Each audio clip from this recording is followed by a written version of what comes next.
Hello and welcome back to Off the Beaten Quest. There's a lot of D&D podcasts out there, but you chose this one, and everything's made up, and the hit points matter.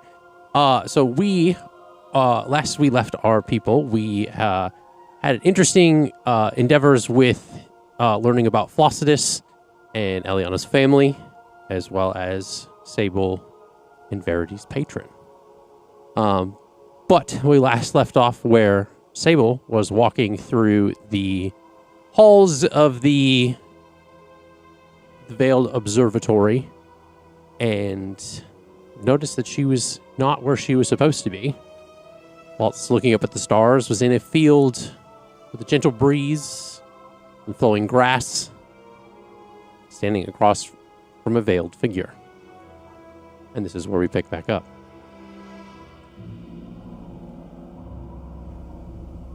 So, this dream is familiar, yet different. For as long as you've heard her voice, whispered moments of doubt, echoed in the silence before battle, she's never stood before you, never worn a form. And yet, tonight, as this vision takes shape, and you find yourself in the vast field of tall, silver grass swaying beneath an endless sky of stars, you feel the air is cool, carrying the scent of something old, familiar, something of the weave.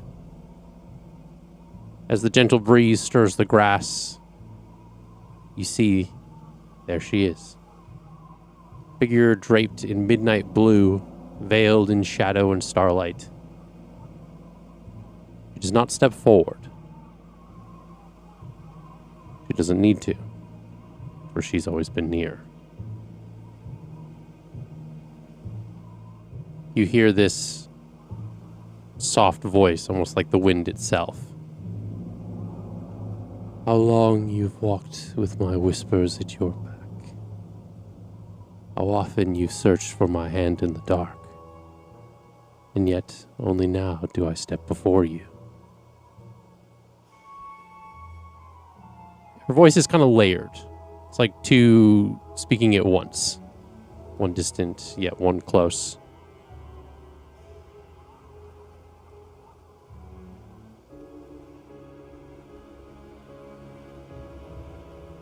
The veil covering her face, it shifts slightly with the breeze. But never enough to see what lies beneath the veil. You've listened, you've trusted.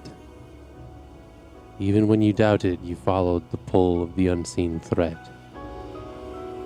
For that I give you this moment, sight beyond voice, but not for my sake, for yours. How do you respond? I guess Saeble would go up. Well, she's kind of close, right? I mean, it's like about a few feet away. Okay, she would start walking that way, and I guess in a sassy way, kind of be like, okay, a gentle breeze, like these long, grassy tendrils. Like, are you trying to give me a heart attack? She lifts her left hand, and a single silver thread kind of appears between her fingers, drifting like a strand of light caught in the wind. It pulses faintly like a heartbeat. She looks at you, says, "This is you, spun into the weave long before your first breath. You've walked alone, even when surrounded by many. But that time is ended." She kind of releases the thread, and it kind of vanishes, floating up, almost caught in the wind into the stars. And then as she watches it float up, she kind of turns the gaze back to you, and you see these the illumination of her eyes through the veil.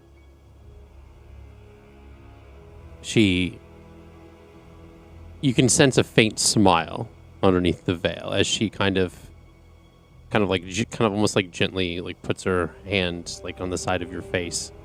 Saeble will put her hand over top of her hand. And you feel, it's almost as if like you're like touching something with static electricity. You can feel the energy almost as like you touch. It almost feels like you have to like pull away because of the sensation that's kind of like rippling through, almost as if like when you hit your funny bone, it like, kind of runs through your arm. And you hear something deeper in her voice as she begins to speak again. Something with a level of certainty, perhaps sorrow. They have come, the ones whose threads knot with yours, whose steps shape the path ahead. You feel it already, don't you? The pull, the weight of what's to come. And you feel the wind kind of like shift amidst this whole like the grass rippling in the distance. There's kind of off into like almost like kind of dancing along the horizon is some like shadowy kind of figures moving faintly indistinct yet familiar. They resemble the group that you just met. The ones that fate has placed before you. She kind of puts her hand from your face and kind of outward. To walk away is to leave the tapestry unwoven, the pattern unfinished. Alone your thread is strong, but it will fray. Together, you will shape the unseen, bind what is broken, reveal what has been hidden. They don't really trust me. And they're probably not going to trust me later, because when I was like marking off that bucket list number 32, I really wasn't thinking that being like a side tarot card performer was going to be destined to make me meet those things, creatures. Yeah. Fate has its ways. You've trusted me this far. Yeah. She kind of tucks her hair.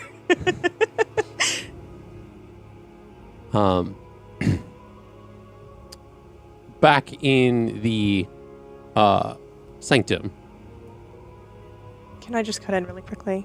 Yeah. With the way that Saeble spoke to the Veiled One, I now see Nylea and the Veiled One having coffee in the morning going, what is up with this new generation?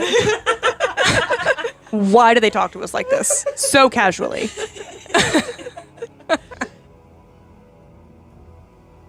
Back in the Veiled Observatory.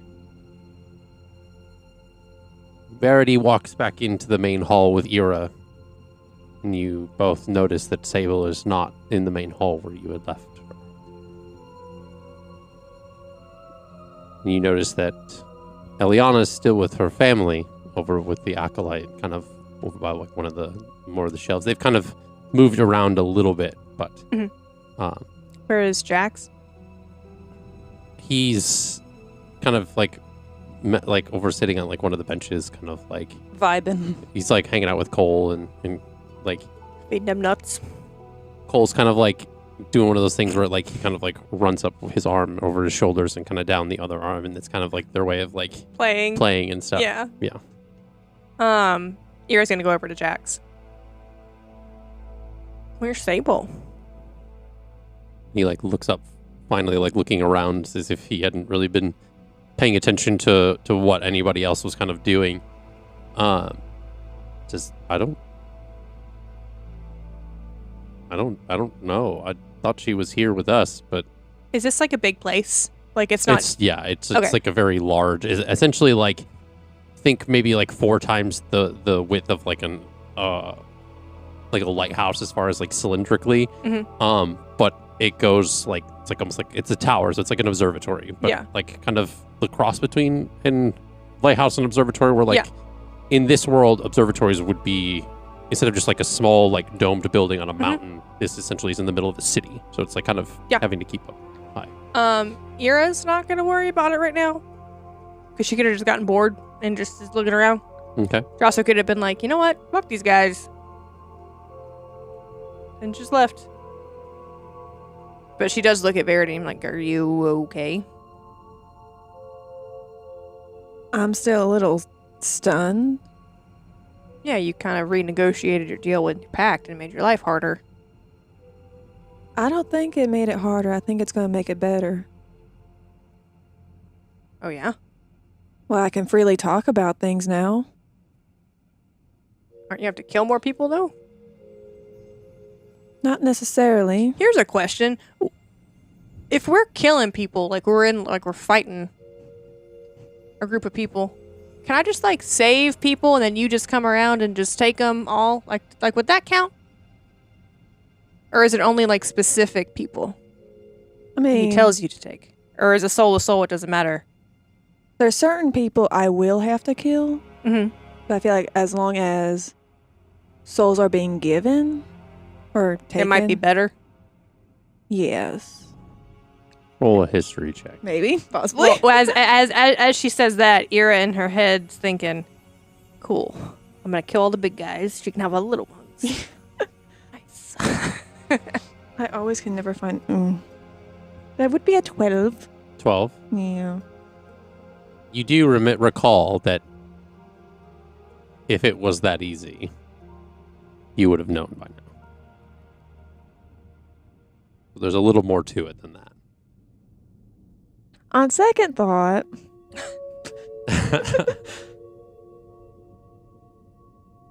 Maybe, maybe not. I'm not quite sure. We'll figure it out as we go. Let's test the theory. Yeah, we'll test it. We won't pick a fight, but the next time one just organically stumbles upon us. Kind of like what happened in Bloom Kingdom with the undead. Yeah. Yeah, we'll figure it out like that. Yeah. That'll be for later. Gee, thanks. Coin of Cool. Doom.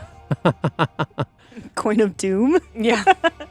I guess like 50-50. Eira's just gonna sit with Jax, like giving him and Cole space to keep playing. Mm-hmm. But she's not in a rush for Eliana. And you see that Jax is kind of like, it's like changed to like him like taking like a kind of like a peanut, like with his thumb flicking it up, and like Jax or Cole's like jumping into the air to like grab it. You and your family. Yep. How's that conversation going? I guess I'm just trying to fuel as much like factual things about Flossidus to my mom as possible, because she's a very like, I mean, I might call her like a logical thinker, but very like stuck in her beliefs. So like she would need a lot of evidence against like to change her mind. I'm going to have you roll for investigation, and I'm going to roll a d20 for history. Okay. You're still going to add both of your modifiers, but I'm going to roll the second one as far as like lore. Okay, the first one you said. So yours will be investigation. That's only a 12. Wait. Since I didn't know we were, like, researching stuff, I guess. You're looking through what the Acolyte is presenting to you as far as, like, what they know of the Okay. God of the Stars, Flossidus, anything that could have been about what happened with her back then. So, yes? Can I ask a clarifying question from before the party split? Yeah. Did we know that she was going to be doing research? No. Again, not necessarily. Okay. The Acolyte took the family members and her off to the side to kind of show what they have in their archives and their records. Oh, okay. Because I wanted to give you a potion of supreme intelligence that would give you a intelligence score of 24 an hour with advantages on any intelligence saving throws, when history being an intelligence thing. But if not, that's fine. I've literally had it since like session 3. Yeah, because Cindy found it. Yeah, I've had it forever. I mean, I'll allow it. Okay. So I slipped that to you before, so that would be... You gave it to her as like a just in case. Yeah. You needed to like 'Cause I was- stump your parents as far as like Yeah. one up them with knowledge. Look at this, Yeah. Mom! Facts. told you! Their friend died. Yeah. Everyone else saw them. Yeah. So, Yeah. Well, okay, cool. So then instead of, because I was going to ask if I could cast enhance ability, which would give me advantage on investigation, but if I already have the potion, 20. then, I mean, you technically can do both. because you said the potion also gives me advantage. It gives your intelligence score to a 20 20. Yeah. for an hour. Okay.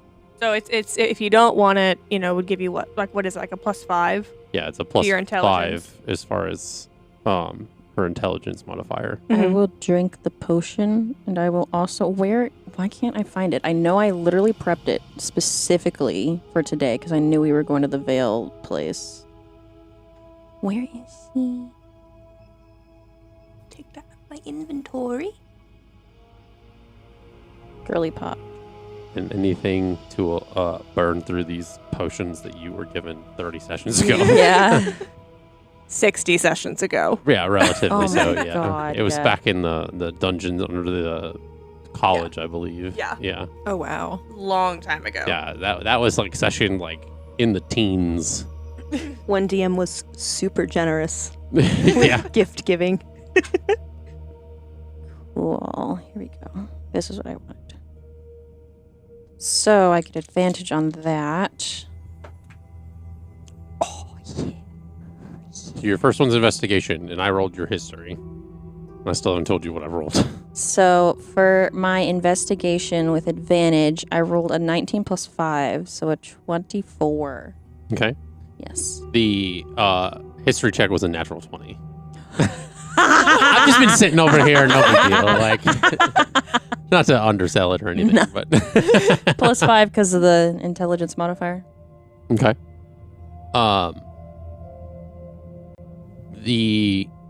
So you find essentially, like, with this acolyte, you're kind of looking through things, and because of your knowledge of what you've experienced, the things that the party has kind of endured, given what Thanatura, what you know about Flossidus, so essentially, like, a lot of the holes that this place would have, you're kind of able to fill in the gaps. Through this, you explain to both your mothers and your sister that through Thanatura has been posing as Florenia for what could be decades, given your age, your parents' age, things like that nature of how long the village has worshipped Florenia, things like that. And that she essentially, much like what Flossidus has done, it's safe to assume that the previous god of nature that was Flossidus, or not, excuse me, Flossidus, Florenia, could have been killed, taken over their position, assumed the roles, things like that. Given that Thanatura is a bit of a usurper, and that the reason that Thanatura was doing anything that she was doing was to solidify her vitality. As the god of natural death, her aging was different than that of other gods. She aged just the same as the people she resided over.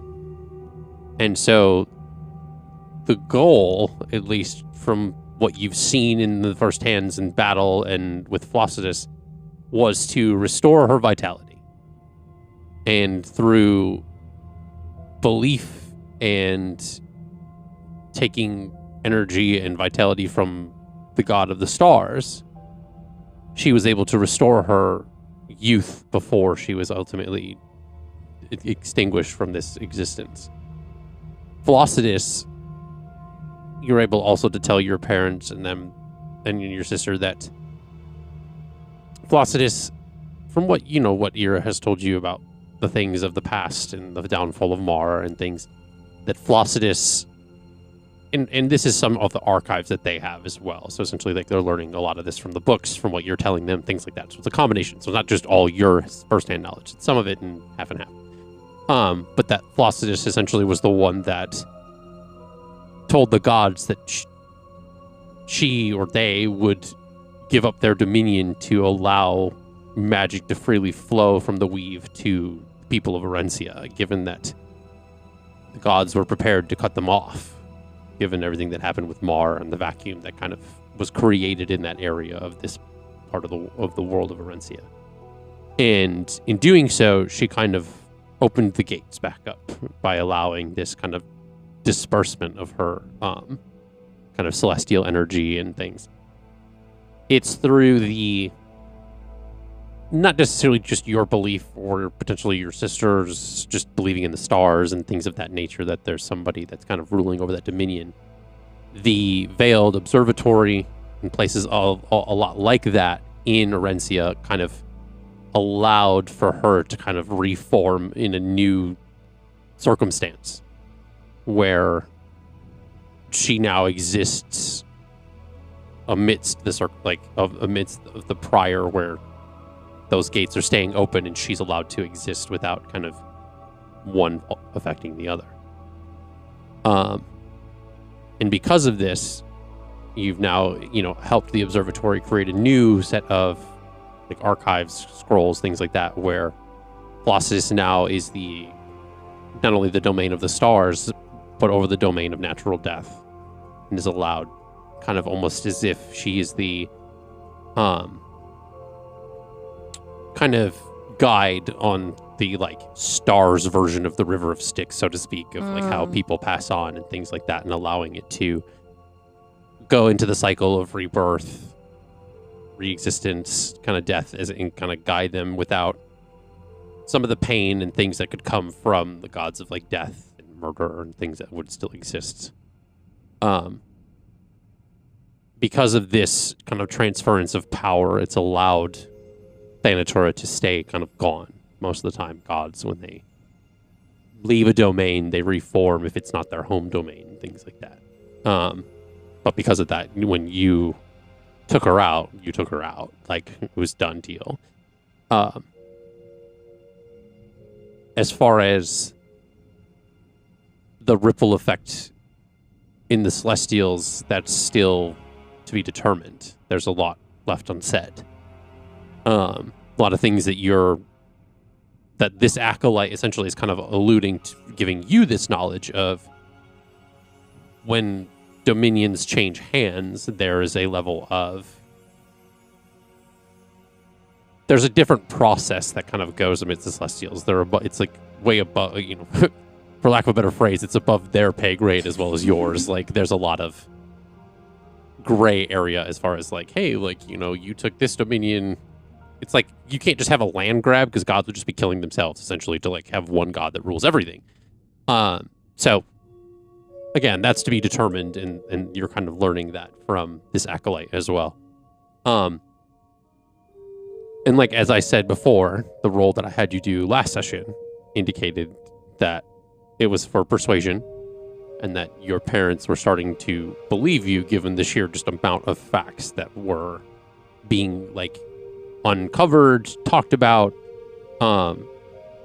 There's again like a lot of puzzle pieces are being put together between like the kind of two like sets of knowledge, and all the while this acolyte is essentially like taking so much of this down. Like they're essentially able to, like I am with my notes right now, yeah. fucking scribbling. Essentially they're able to like educate so many people, so much more people, given like that like follow the stars, that follow that kind of level of like astrology, that dominion, things like that.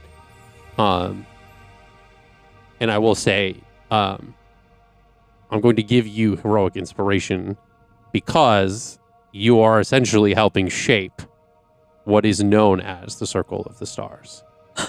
And the religion that is worshiping the stars itself, because cool you're having such a ripple effect on how the religion is evolving, that belief system, it's just carrying on, and you're kind of paving this way. Not necessarily, again, to be clear, not like a messiah or any kind of things like that, Right, yeah. but it's very much so you're helping shape what is going to be known as this kind of following as far as druids, just people in general that believe in the stars versus other pantheons or the things that they subscribe to and things like that. Are you going to be head of the circle?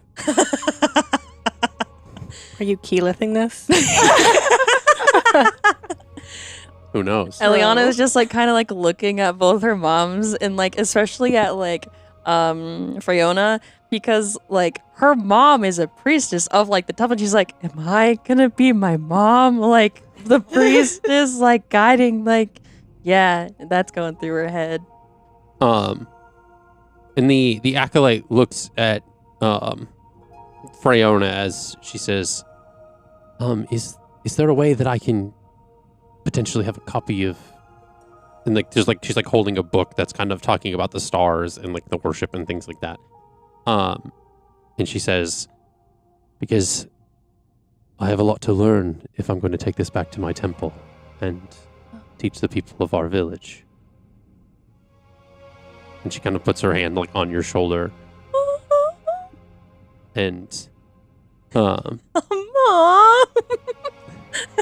we're going to need a way to contact each other, because I'm sure I'm going to have questions. Yeah. So before we leave, There's these great sending stones that we've been using. because I'm not going to say that you need to come back with us, because you clearly have, and as she looks around, like the people still in the room and things like that, and you kind of almost see that it's like her looking around kind of almost metaphorically, that like you seem to be doing a lot of good here, that it'd be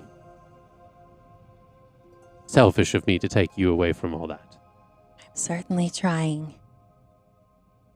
And she looks at her wife and says, it seems that we have a lot of work to do. And you see this like look on Lillian's face that's almost this like big sister, like proud moment almost, that it's like that thing that like big sisters get when they look at their little sister and is like, okay, there's a lot that I could learn from the things that you're doing, and like, okay. Justin. I like look to my parents and I'm like, I'm sorry that our real Florenia has to have passed, but Flossidus seems like she's pretty capable of taking on that challenge. Who knows? And this is the acolyte talking, that there are other gods of nature that potentially could assume this equal dominion, if the other kind of, a lot of them do overlap in certain circumstances, so I can see why it was easy for Thanatura to try to, Yeah, my friend, she I don't know if you would say she worships her, but she believes in her. Like she's in her court, Nylea. Ah, yes. I would assume that, and I would think like your passive perception, it's like 18, right? Your yeah. elf ears. Yeah. Yeah, and your large ears. No, I would think that like your hearing, your perception is very attuned to, like, if somebody's talking about Nylea, it's very much like if somebody says your name in the same room, you're kind of like, you kind of are easily overhearing things. Is there like anything on the walls, art with a piece of paper to read, or anything that could make my way over without like journey? Just like, I mean, this room is filled with like artifacts and she different just makes things. her way over to something Yeah. that's not too close. Like nearby, so you can. Yeah. Yeah. So I don't need to use the passive perception. It just happens. Yeah, it just happens. Yeah, yeah. Hands behind her back. All yours probably like on her head. Yeah. So you overhear like kind of them talking about Nylea and nature and things, and I'm surprised we didn't, think about Nylea. I guess we were on a different plane. Different deities are, more prominent in places. She seems pretty good, though. Well, and nevertheless, I think that, the gods have some things to sort out themselves, that given Yeah. a lot of things changing hands, that there could be some interesting effects on the realm. So it's easy to be... It's best that we keep a lookout and be prepared for whatever's to come. Okay. I thought we were tying that up, but it's okay. Well, it's not... I apologize. It doesn't sound as ominous as I meant it to be, but Oh. it's something where that, there's a reason that one god doesn't rule over everything. There's Right. a lot of divisions of responsibilities and things between those. A balance of power. Right, checks and balances and all that. Yes. So I would assume that, given that there is a god of nature that has been being posed as, or other gods could already be taking up those mantles. We just didn't know it until now. Especially if this Thanatura has been posing as this god without ever even taking control of that domain. So probably and he looks around. He's like, that's probably the reason things haven't fallen to shit yet. All things considered. Fair enough. I do have a question. So, we have a new acquaintance. Yes. And she apparently abides by the Veiled One. This is called the Veiled Observatory, so I'm assuming you might know something about that god. The names are similar, but unfortunately they are merely tangential. Oh. Fate and the stars are not necessarily the same. Mhm. The way that the world works, and life and death, and the circle of all that. It's not our jurisdiction, so to speak. But it is a true, and again, I'll piggyback off the previous just because it was a pretty high, investigation and history check. You remember seeing a statue that was on top of the place that you went to put your friend to rest. Mhm. That there was a statue for life, death, rebirth, and fate. And from a distant glance, because you guys were on the ground, it was pretty far up. You could make out that one of them had a veil or something covering its face. Okay. But it wasn't that was not the representation for all of those, because that's at first No. how I had thought it. Okay. These were gotcha. 4 different statues, Okay. all looking different. What was the one for death? You couldn't see that one. Okay. I was like, We haven't gotten that far yet. So, where would I be able to learn more about? Do you know if this god is trustworthy? I mean, They seem pretty official if they have a You- statue. believe in fate. I mean, fate can be good, Yeah. it can be bad. There's a lot of chance that comes along with that circumstance. So they're a chaotic god. I would subscribe it to be chaotic neutral at best. Okay. Interesting. And in your character's common sense would put together that the Sanctum of the Final Dawn, where you guys were, right. would have more knowledge on Mhm. the whole concept of that part of the pantheon of life, death, rebirth, things like that. But yeah, Is there a meditation room in here? there is. We have many meditation rooms and places that one can calm one's thoughts. Okay. Kind of want to try and commune, It's she's had a rough last day, so maybe she won't want to talk, but Mom, did you guys want to sit in on that and see if Are you going to try to commune with Flossidus? Yeah. Okay. Yes, I am. You can... I want you to meet my moms. Taking her home to see the parents. It's getting serious. Damn, okay. Yeah, I mean, they essentially would probably agree to, like, go to one of these meditation chambers. There's a lot of, like, tangential rooms that kind of are, like, different rooms for that kind of nature. They're kind of more insulated, kind of amidst the walls, kind of almost like, kind of, I think, like, the way that the shelves in the kind of room is thing, these alcoves would kind of be, like, either, like, bedrocked onto the stairs or in, like, thicker parts of these walls, so that way, like, a lot of the natural sound is encased around it. It's almost like, think of these as, like, much, like, almost like walk-in closets, but with much more, a little bit more room, places to sit. Like a phone room? Yeah, essentially like that. Something where you, like, it would be tight, but you guys could all potentially fit in there and like, kind of, like, sit down and stuff. It's like those, like really bougie walk-in closets that have, like, the fucking, like, chairs in the middle and stuff, where you can, like, sit down and, like, there's, like, this, like, circle chair, and then there's, like, there's things all around it and stuff like that. So essentially, yes, and it's got, like, the, so do you take them to one of those rooms? Is that kind of your next? Okay.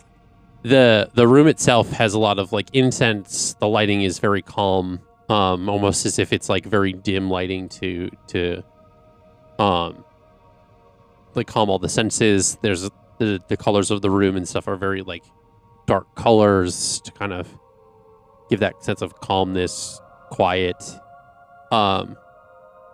The sound is very clear. There's not a lot of echo or things like that. There is, like, different, like, kind of like like pillows on the ground to kind of sit and meditate. Things like that. Can I sit in, like, the middle? Sure. And take a little seat. And Guys can take a spot wherever you feel. and your kind of family almost, like, kind of sits in this, like, kind of almost like triangle kind of around where you are. And I would think too that, like, it's almost like if it's like one's here, one's here, one's here, you're kind of in the middle, but, like, forward just a little bit, enough that, like, potentially if you wanted to, that, like, you all could, like, kind of hold hands in, like, this, like, kind of circle that kind of connects all of you and connects your chakras and stuff. Yes. Love that. Through different points in your kind of the way that flows through the body. So you all sit down to meditate. Eira and Verity, you're still in this room. What is it that you are doing? Eira's just, like, eavesdropping. She's like, oh, bye. Okay.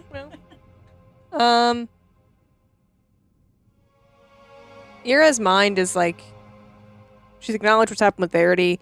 Now she's lost in thought about the whole being in danger thing, and that she's not safe.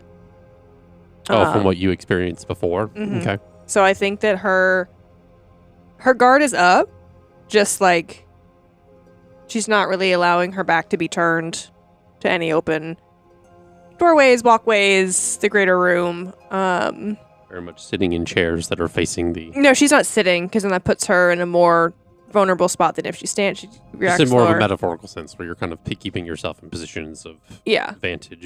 And Yeah, I mean, she wants to go to the Mangrove Sanctorum to, like, talk to, or try to speak with Nylea after everything, but now doesn't feel like the right time. Okay. So, she has a lot going on in her head. Okay. So, You're kind of, like, lost in thought. What are you doing in this moment, Verity? sure. Well, not like that, but you're kind of... There's a lot of thoughts going through. You're working through a lot. A lot going on upstairs. Normally Verity would like a cool kid like lean against a wall. In this scenario, learning that her father is alive and not dead.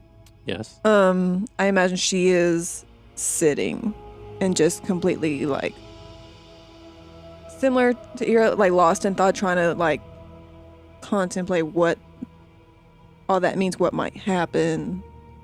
Okay. Very nervous about it all. And also wondering what the heck her father did to piss off a fiend. Verity? Nervous? Me? No. Never. No. Never. Never, of course not. No. She's absolutely confident in every possible way. Back in this vision, Vision, but I'm there. Like I'm somewhere else. I'm not. you're essentially, Okay. you feel as if you're somewhere else. Yeah. Okay. As if whisked away somehow. So, she has just told you that you kind of being with the others is important, that you can't walk away, given that, like, there's a little bit more to it than that. And she says to you, it's almost as if there's a lot of weight in her voice, not just knowing, but a warning. There is an eye upon this world, watching, waiting, turning its gaze to where none should tread. Its sight poisons, distorts, and bends what is into what is should never be. The wind and the stars, once so distant, feel so close now. As if the world, like this vision around you, just feels like a lot of things. It's like, it doesn't feel like as much of an expanse as it did when you first arrived. But yet the field around you seems endless. Almost as if metaphorically the weight of something is kind of pushing down on this world that you're standing in the middle of, at least right now.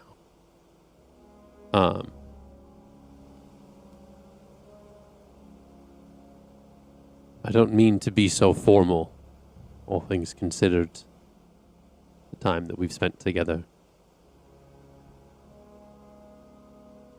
But as I've watched your interactions with these people, I felt it best to put things into perspective and give you a more accurate picture of what is to be woven into the world. So you want me to be with this group, and then with the group, is there like a certain path I should be looking at? Fate has placed you where you must be. Not for mere wanderings, not for idle chance. You and those who walk beside you must be the hand that blinds this eye. Blade that cuts its sight from the weave before all is undone.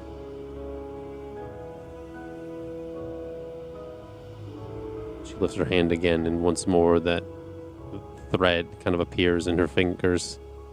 But as she's kind of talking about the things that she was like saying, that the ends seem frayed, straining as though if something unseen is pulling at its ends, trying to unravel it.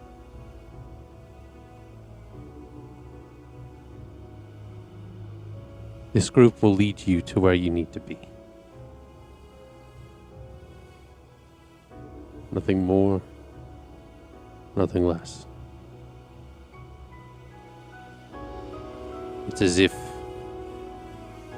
they are your guiding compass.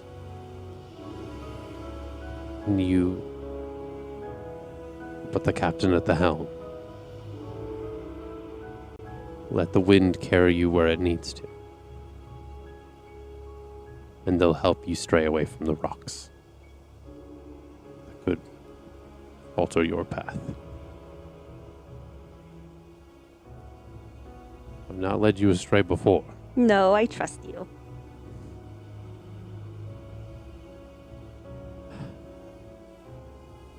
The threads that are being pulled at do not bind through secrecy.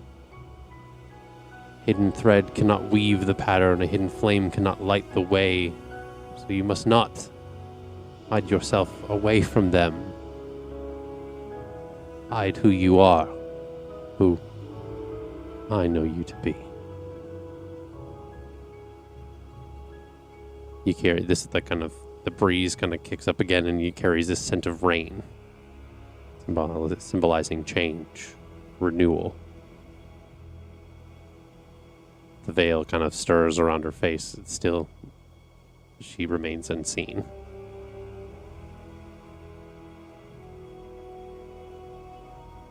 You fear revealing what lies beneath your own veil. You think the path is easier if they see only what you choose to show them.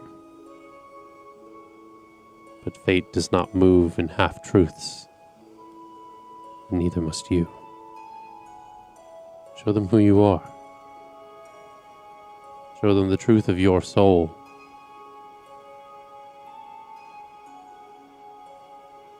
It is the will of fate. Fate. It's always fate with you.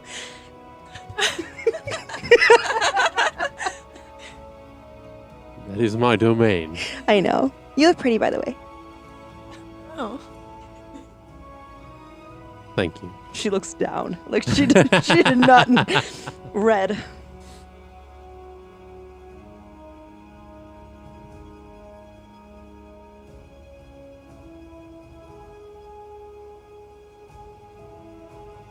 My words have never fallen on deaf ears. You've always heeded my word, my advice, my suggestions, and my jokes.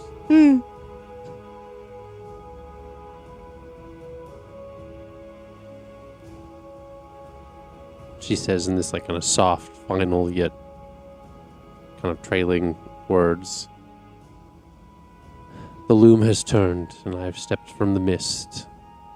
For you are needed, and there is no time left for doubt. The threads must be woven before they are torn apart. And she kind of gets closer to you a little bit, and you see the veil lift only slightly to see kind of like her chin, and she kisses your forehead. And you feel this kind of like almost like tugging on the back of your cloak as it like doesn't fade like other dreams. It just kind of lingers for a moment before the wind and the stars and the grass kind of all like kind of almost like rush kind of away from you. And you see just before everything kind of comes to this sliver of a single thread kind of resting in your palm. The kind of like little like kind of things of like a dandelion would as you try to close your fingers around it. And as she kisses you, just before this all happens, the kiss on your forehead, the cheeks feel warm and cold all at the same time. Almost as if an ice cube so cold that it kind of burns slightly. But again, it's that level of kind of energy, magic, that kind of almost as if like trying to touch like electricity, where it's like it's something where it feels odd, like a tingle. And as everything rushes away, you see yourself kind of walking out of a corridor, almost like returning to the main hall. Blushing a little bit, but walking in as if you were coming from an adjoining room. And you find yourself back with the rest of the group in the main hall of the observatory. Wah. And you see that this group that before you had, as you walked in all together, now seems kind of sitting in different parts of the room, kind of separate from one another and lost in thought. How do you proceed? Is there like library manners here? Oh no. Oh, she's gonna ignore them. She's gonna go, yoo-hoo! Can we talk? And she's gonna look straight at Jax. Okay. Worst choice, but go for it. Okay. Okay, and then I'll go up to him and his pet. Okay. And then, what was that? Squat. It's a squat. Go up to him and his sweat. And then I'm going to turn my head because I know that these two probably heard me. Mm-hmm. And I'm just going to try to wave them over if they want to. They don't have to. Do you approach? We do. Oh, yeah, Okay. yeah. Okay. Oh, we're not missing this. Okay. So, I was wondering, can we talk? Just real quick. Like, we don't have to do it here. We can do it, like, somewhere a little quieter and maybe less people around. You just do voices now? Is that your nervous voice? 'Cause I have one too. Oh my gosh! Maybe. I don't know. Like, I'll explain it later. Honestly. Is that Just- your actual voice? What do you mean? Is this my actual voice? Yeah. Oh boy. Okay. What's up? What's up? Well, should we talk here? Or should we get the weather one? She The one with the... Eliana? Her name's Eliana. Eliana? She's with her family. Oh. And from what I overheard earlier, her family will be going back to the Feywild soon. So I'm going to give her every last minute. I will not interrupt that for sure. I mean, That's her doing a fake accent. It's like, which voice is yours? if you need to say something, Jax kind of looks around. This place is probably as safe as any, I guess. Trust me, we will tell Eliana. Don't worry about that. Okay. This sounds good to me if it's good to you guys. So basically I found this little tarot deck in my attic. It's been in there since my parents died when I was 16, and I just found it on my 28th birthday, and I went up into my little attic because I heard like this pretty little hum, and the Veiled One spoke to me, and she showed me how I'd die. So basically, I've known how I was going to die for about a year now. So I made like this little bucket list of everything I wanted to do before I die. But... which explains the accent, because I was doing a bucket list thing. I didn't know that I was going to matter to you guys, or that you would matter to me, I guess. I mean, because it was just for fun. I was just being a performer on the street, you know?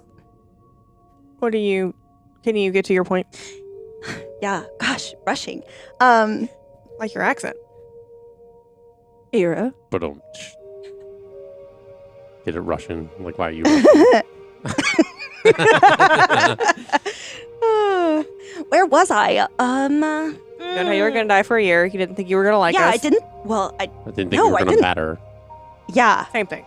Okay, whatever. You think I like you? I will, because you're pretty and cool, but still.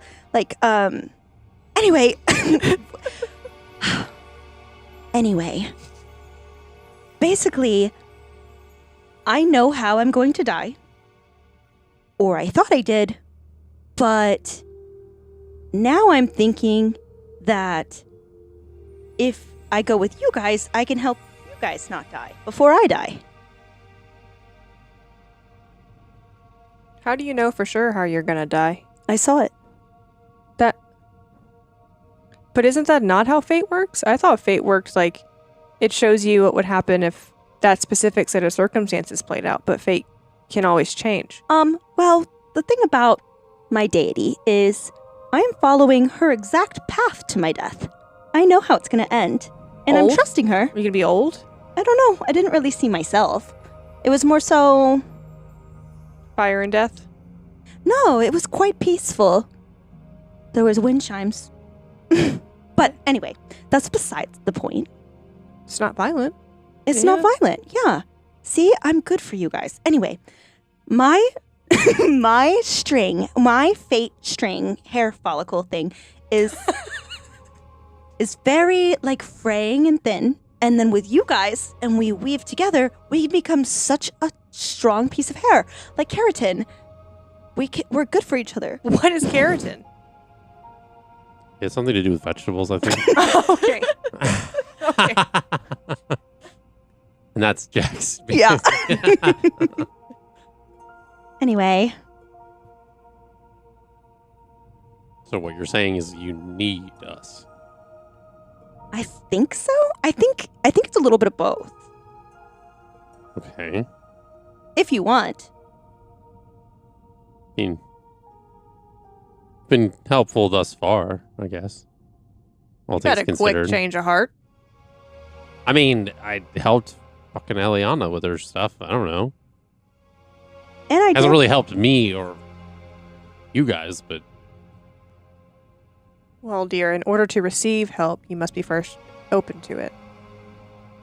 Well, just like rolls his eyes. Damn! Just remember you said that. I'm open to it. what? What, Jackson? Laughs. What? Don't get all insecure now. Again, remember you said that. The proof is in the pudding, folks. Verity just sticks her hand, just like, all I have to say is that we find ourselves in precarious situations more often than not. And I need you to be able to take care of yourself, because I can't take care of you and myself. Well, I've taken care of myself this far. I owned a business. How does owning a business and, I don't know, fighting a god compare? I don't know. I know how to take care of my teeth and wash my hair, and I know how to talk to people, and that's a skill that Wait, are we fighting I more guess gods? you have. Maybe. Who knows? Well, Why would we fight more gods? We could be fighting my I brother sure soon. Who fucking knows? Hope not. you have a brother? Oh, that's the other thing. There was a sense of impending doom. Yeah. All right. So Maybe next time lead with that. if MBD. I don't know what we gotta do, but we gotta do it soon because it was really heavy. Well, what's super interesting about that was, dear, when... Who was I with? Was it Verity? Was that the thing with? Is that you? What thing? With the little Yes. boy. Yeah, it was Verity Yeah. and say When we left, you three were together. the She was there. educator guy, He pushed all three of you out the door, so you all three His- were there. talking to Jax. Oh, I didn't know you were looking at her. I'm looking at you! It's in the same eye line. The kid shoved us out the door and said to me that I am not safe here. There is literally only one reason I'm aware of to why I would not be safe somewhere.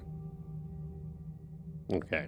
You know how Lukiel panicked over the chance of your old clan popping through? The tribe, yeah. Mm-hmm. I wouldn't call it a clan, more of a tribe. But You're like druidic anyway. clan, circle, Tribe. whatever. Tribe's a better word. Let's just go with that. Whatever. He's Jax. I'm just saying, I get Whatever. it. Well, there's a chance, possibly, maybe, that all the stuff that my brother has been causing for a while, the reason we're not in contact anymore, and the whole reason that the Port of Mar thinks I'm an only child, could be coming full circle soon-ish, maybe. That's just my hunch. I don't know. I could be overreacting. I mean, he seems very nonchalant about it. He's just Yeah. like, well, we've dealt with people's family bullshit before, so, I mean, we'll handle it just like we handled everything else. Do you think it has something to do with that, message I saw on the bar? What message? You didn't tell us. Yeah, you've not said anything You about didn't say that to anything about anybody yet. Have I not? No. Nope. You sat down at the table in the tavern and didn't say anything. You didn't say anything. Oh, I just yelled Eira's name and just that. Okay, cool. So there was I was at the bar getting a drink and I saw this sentence in Thieves' Camp Oh, yeah? that said that the eye is always watching? You can Saeble? Did you say the eye? Yes. That's another thing. Sorry. So this was the first time I actually saw my deity, and she was really pretty. So I got a little distracted. But there was did not see her face, which is so funny. Well, she saw her form and like just that was enough. It all, Yeah. yeah. It was the vibes. You could just tell when someone's hot. Yeah. Anyway, I'm not there. it said that there was an eye as well, but I think it was metaphorical or something like that. But it says like that they're always watching and waiting and are like a poison. I don't know if that has to do anything with your eye. what are you rolling for? History check Okay, to connect the eye to. okay. It's a 19 plus 8. It's good when I know that. Well, because I knew you were going to ask. Like, Did you? Was I? Probably. Yeah, it's you. Yeah. I didn't know Roman was back at the table. Damn. You always ask. I was Inside joke. was gonna ask if like I connect the eye is watching to what I know of my brother's activities. Will you roll? 27. No, Dang. Maybe it's not connected. because when we discuss this with your character, there's little that you know about that actual activity. There's a rumor. There's a sense of Impending doom. to be cryptic for the rest of the table. Fanaticism Mhm. that kind of encompassed his behavior, his actions. As far as how far it extended, I mean, even your family doesn't know that. Well, There's an assumption, but there's no like yeah. affirmation. Well, she's or- gonna base it on her assumptions. It doesn't have to be factual, but right. But as far as like what it's called, how they operate, all those things. that's not what I'm asking. I'm asking something much smaller than that. Right, but as far as like this phrase and stuff like that and how it would be tied to it, it's hard to pit those pieces together. I'll repeat my backstory later. Me when I wrote the wrong description for my sister, and I was like, shit. Again, as far as like ideologies, motives, That's not what I'm looking for. right. The phrase "eye is always watching" or the eyes and things like that, as far as how it would connect to what you know specifically, there's not much correlation that you are aware of at this time. Okay.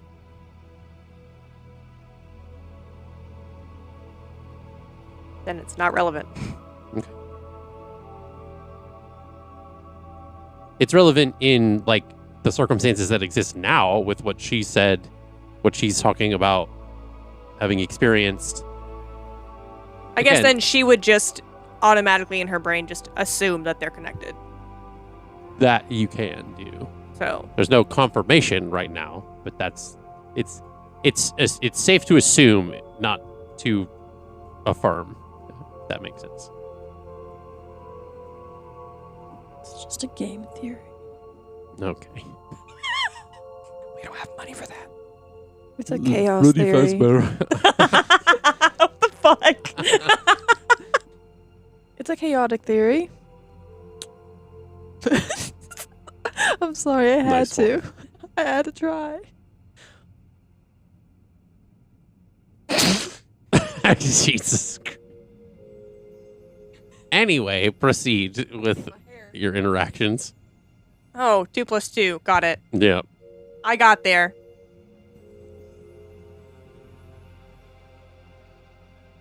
What were we talking The about? eyes. You guys are talking about the stuff with the eyes. I told you what the eye was. Oh my gosh, where's your head? We got So many places. I feel like there's like Her dad's For- alive. He was dead? I thought he was. Apparently not, and I better not see his face. Oh, you don't like dad? He's been supposedly missing for 16 years, presumed dead. So yeah, no, I'd rather not see him. Okay. Daddy issues.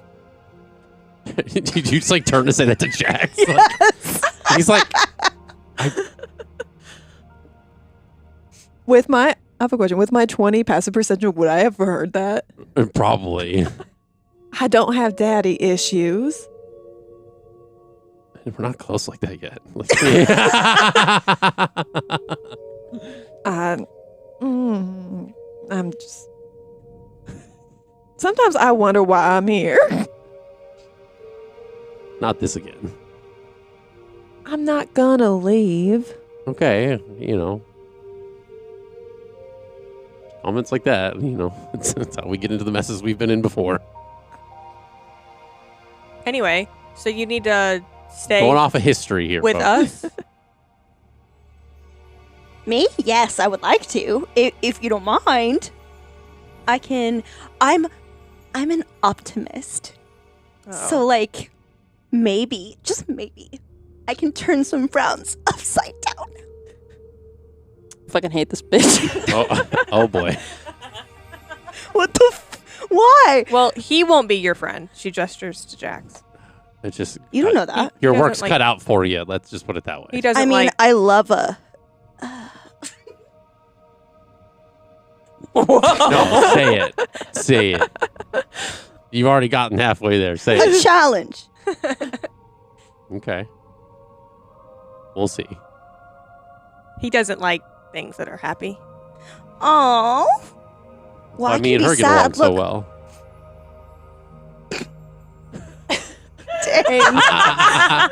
I didn't know this was a roast fest. Well, you're immune to fire.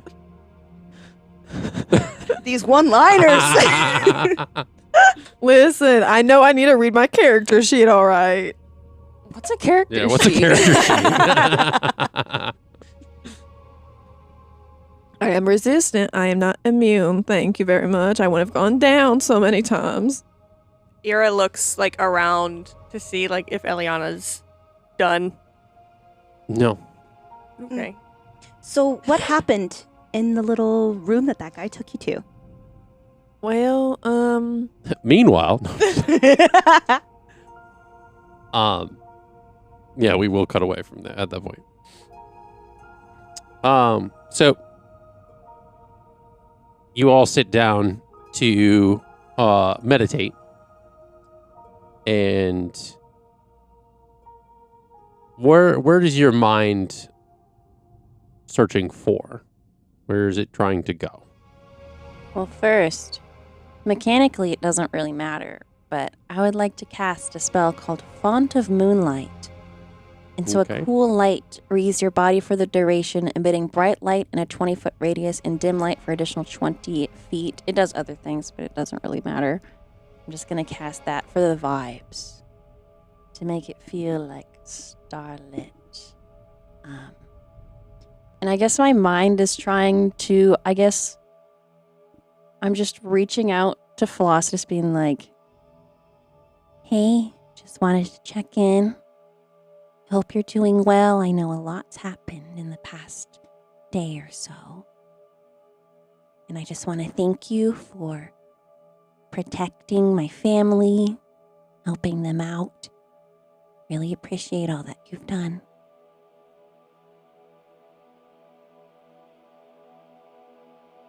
Okay.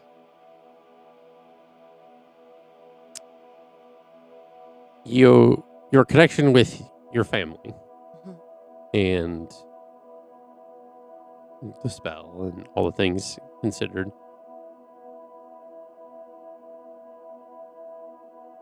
You see, normally when like eyes are closed, the darkness and the kind of like seeing the black, it kind of this like thin kind of like white line kind of comes across, almost as if it's like creating like a horizon. And much like what would be the sun coming up over a large hill, you see this like kind of light starting to kind of like bleed out and illuminate to this kind of like nebula of stars and all this stuff like kind of around, as slowly like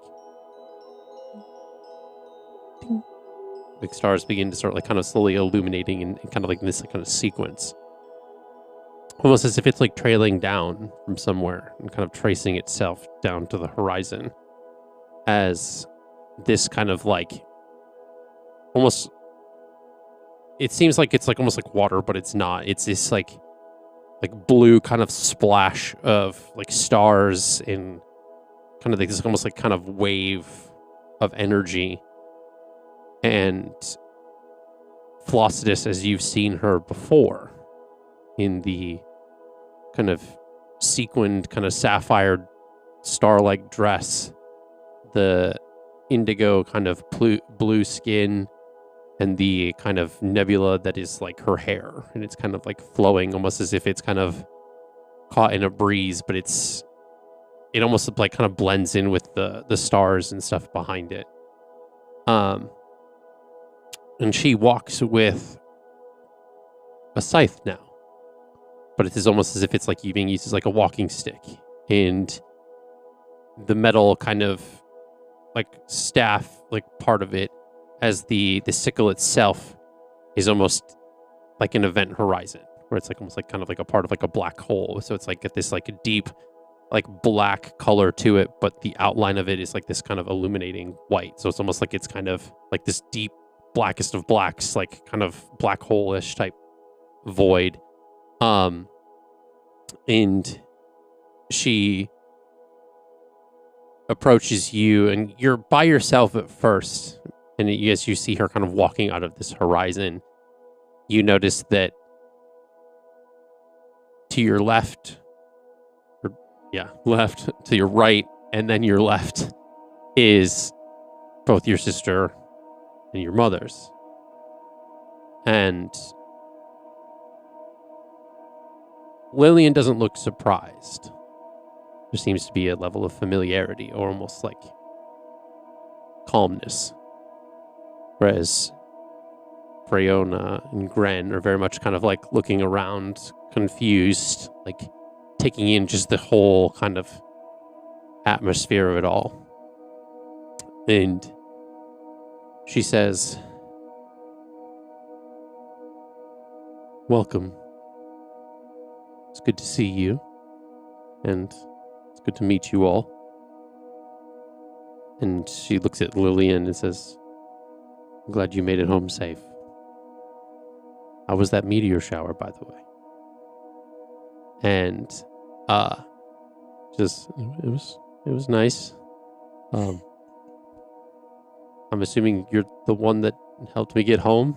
And she says, "Indeed." And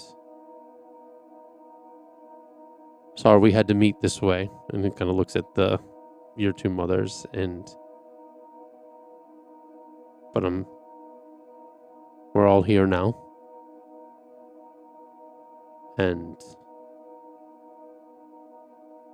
she kind of makes eye contact with you and says, I'm guessing they started to believe what you said, given that they're here now. Yeah, it took some reading and, but they were getting there. I appreciate your thanks, and that it's been a journey. It's a lot to get acclimated to, given that so much has changed. But I do come with good news. Oh. Your friend has safely came and went very quickly, but he does offer his happy tidings as far as that can be considered, and I guess it's good news and bad news. Mm-hmm. If you were to ever see this individual again, I don't I'm afraid he may not remember you. It's much like taking on a new job somewhere. There's a lot to catch up on, and it seems as though your friend had a bit of a connection to other things that has set him on the course for whatever lies ahead.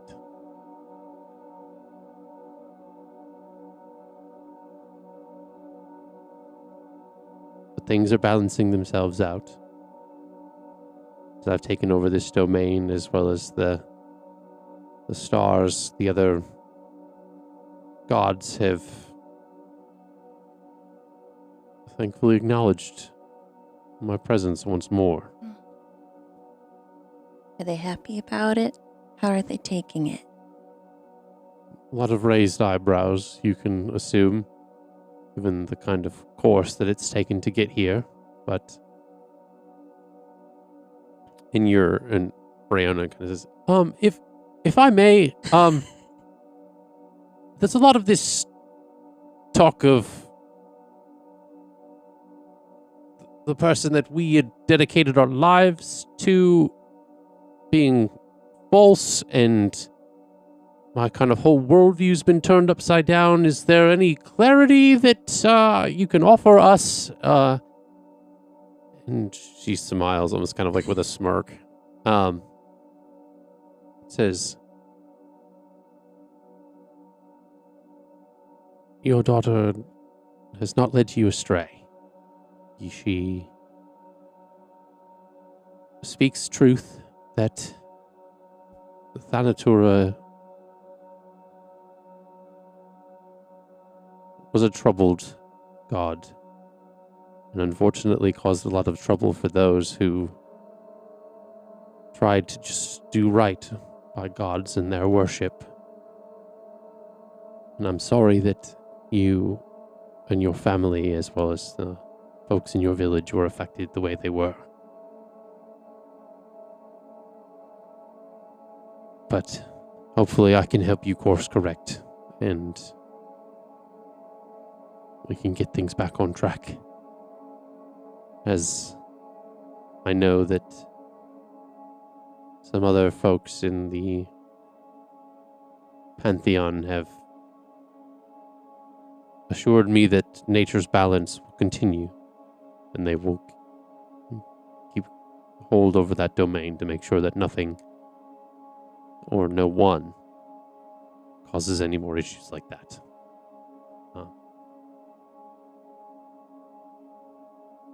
And what happens next is up to you. I can just offer my guidance, and although your part of the Fey Realm does not see stars a lot, maybe you can show your people. You've guided them before, and you can do it again. And she kind of looks back at you and says, sometimes, I know I'm going to be cliche, guys, the student will become the master.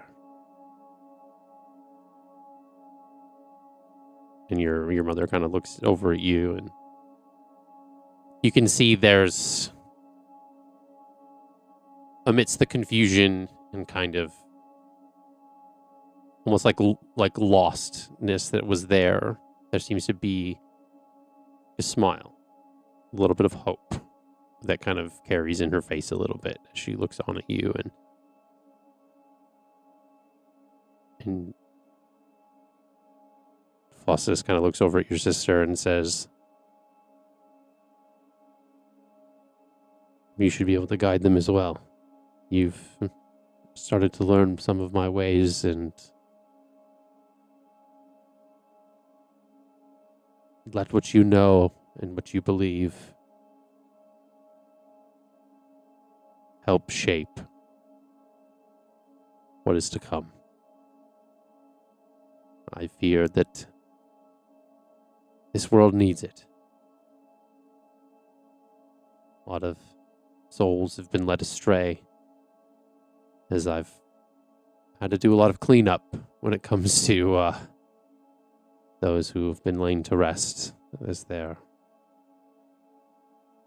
afterlives have been unfortunately restless. Mm. But that's significantly changed, and it's thanks to you. She looks at Eliana. I've noticed. I guess I've noticed since I've been on the material plane, at least from my observations, there have been a couple more stars that have appeared. Are those new constellations you're forming, or? Those... It's complicated Mm. to describe. Souls? It's a little bit of both. A little bit of column A, a little bit of column B. Mm. I've had to set free, in a way, a lot of souls that were being misused, misguided in their afterlife, and allow them them to return to the world and the stars so that they can help guide, watch over the people that they've been taken so far away from. Thanatura was abusing her dominion, and I've had to work with the god of death, rebirth, and even fate. I was actually. You speak about being misguided and taken advantage of. We do have a new acquaintance, and I was wondering. She worships the Veiled One. Is that of the Fates? Are they to be trusted? You speak of Saeble. Yes. Calith is a trusted confidant, and from what I've known, that she doesn't often lead people astray. She doesn't really lead people at all. Should I be using that name? It's best not. Okay, We'll keep that our little secret. Yeah, okay. But if anything, she puts them on the path, and they choose to either follow it or let them be led. Her hand is but a guiding one, not a forceful one. That's a relief. I've dealt with too much of the forcefulness in the past. There are a lot of heavy hands that rule over different dominions, but I'm hoping to lead by a better example and I'll change that. try my best to help you out on that. I'm not a god, but, I will try my best to help you along the way. It's appreciated. And you see, she kind of takes the scythe that she's holding, and she kind of gently like taps it on like the kind of the ground that's next to her, and it's almost like when you like knock your knock on like a glass tank, it kind of echoes like doom doom. And you see and you feel this kind of like tingle as this ethereal form that you're in when you're in this like kind of meditative state.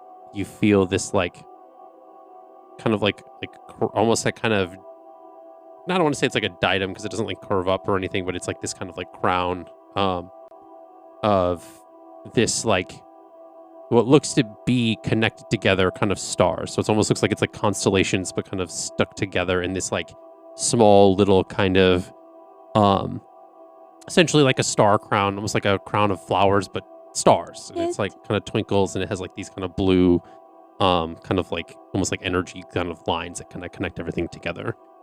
I'm a princess.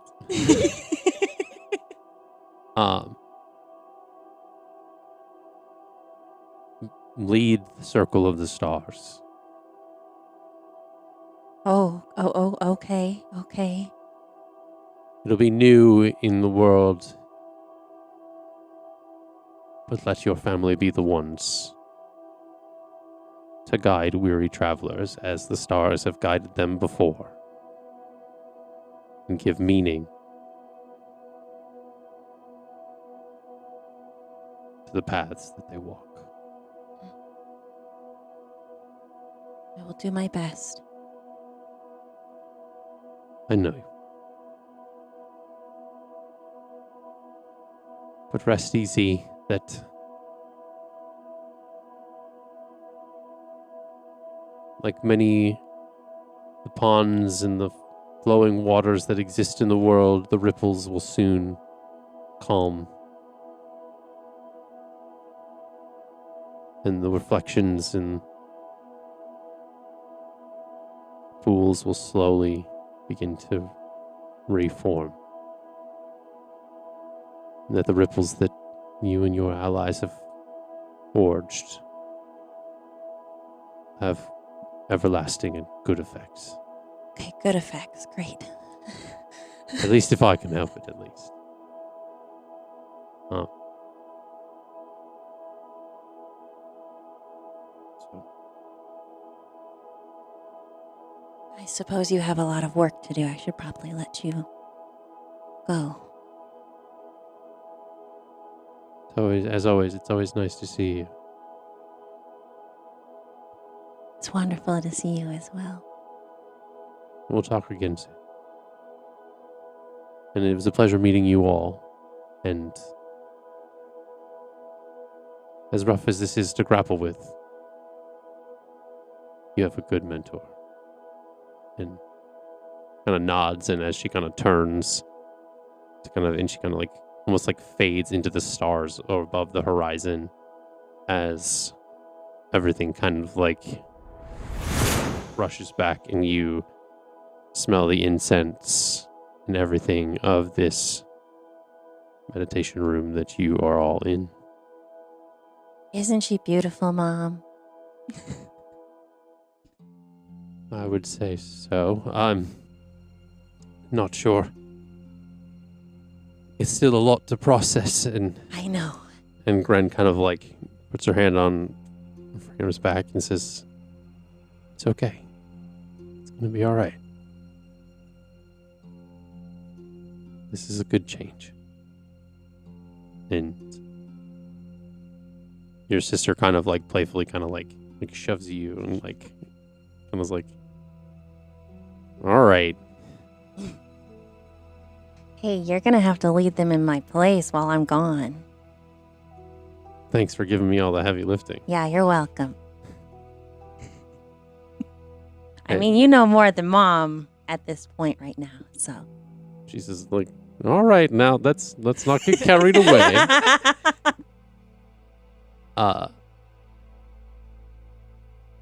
So you all kind of, and I will say, go ahead if you haven't, mark off a long rest essentially as you've meditated for. It only feels like it's been a few minutes, but you have been in there for a few hours. Whoa. Enough to 4 hours at least. You guys are like, what the fuck is taking you so long? We're like laying on the floor, like throwing trash up in the air. Well, I feel like you've like as acolytes, you would have checked in or tried to like go and like peek into the room and notice that like she's fine and that they were just kind of calm and that like we were also there's- doing. You did the thing with Verity and the thing as well, and then you had that thing. So that makes sense. Well, you that walked. happened after. Yeah, it happened after. Yeah, you walked Yeah. off. What for- if we pretend that it happened before? No. No, and Just trying to logically. I mean, If I there would have was- known that, I would have gone off to the other place. But that's fine. I can do that later. You could have.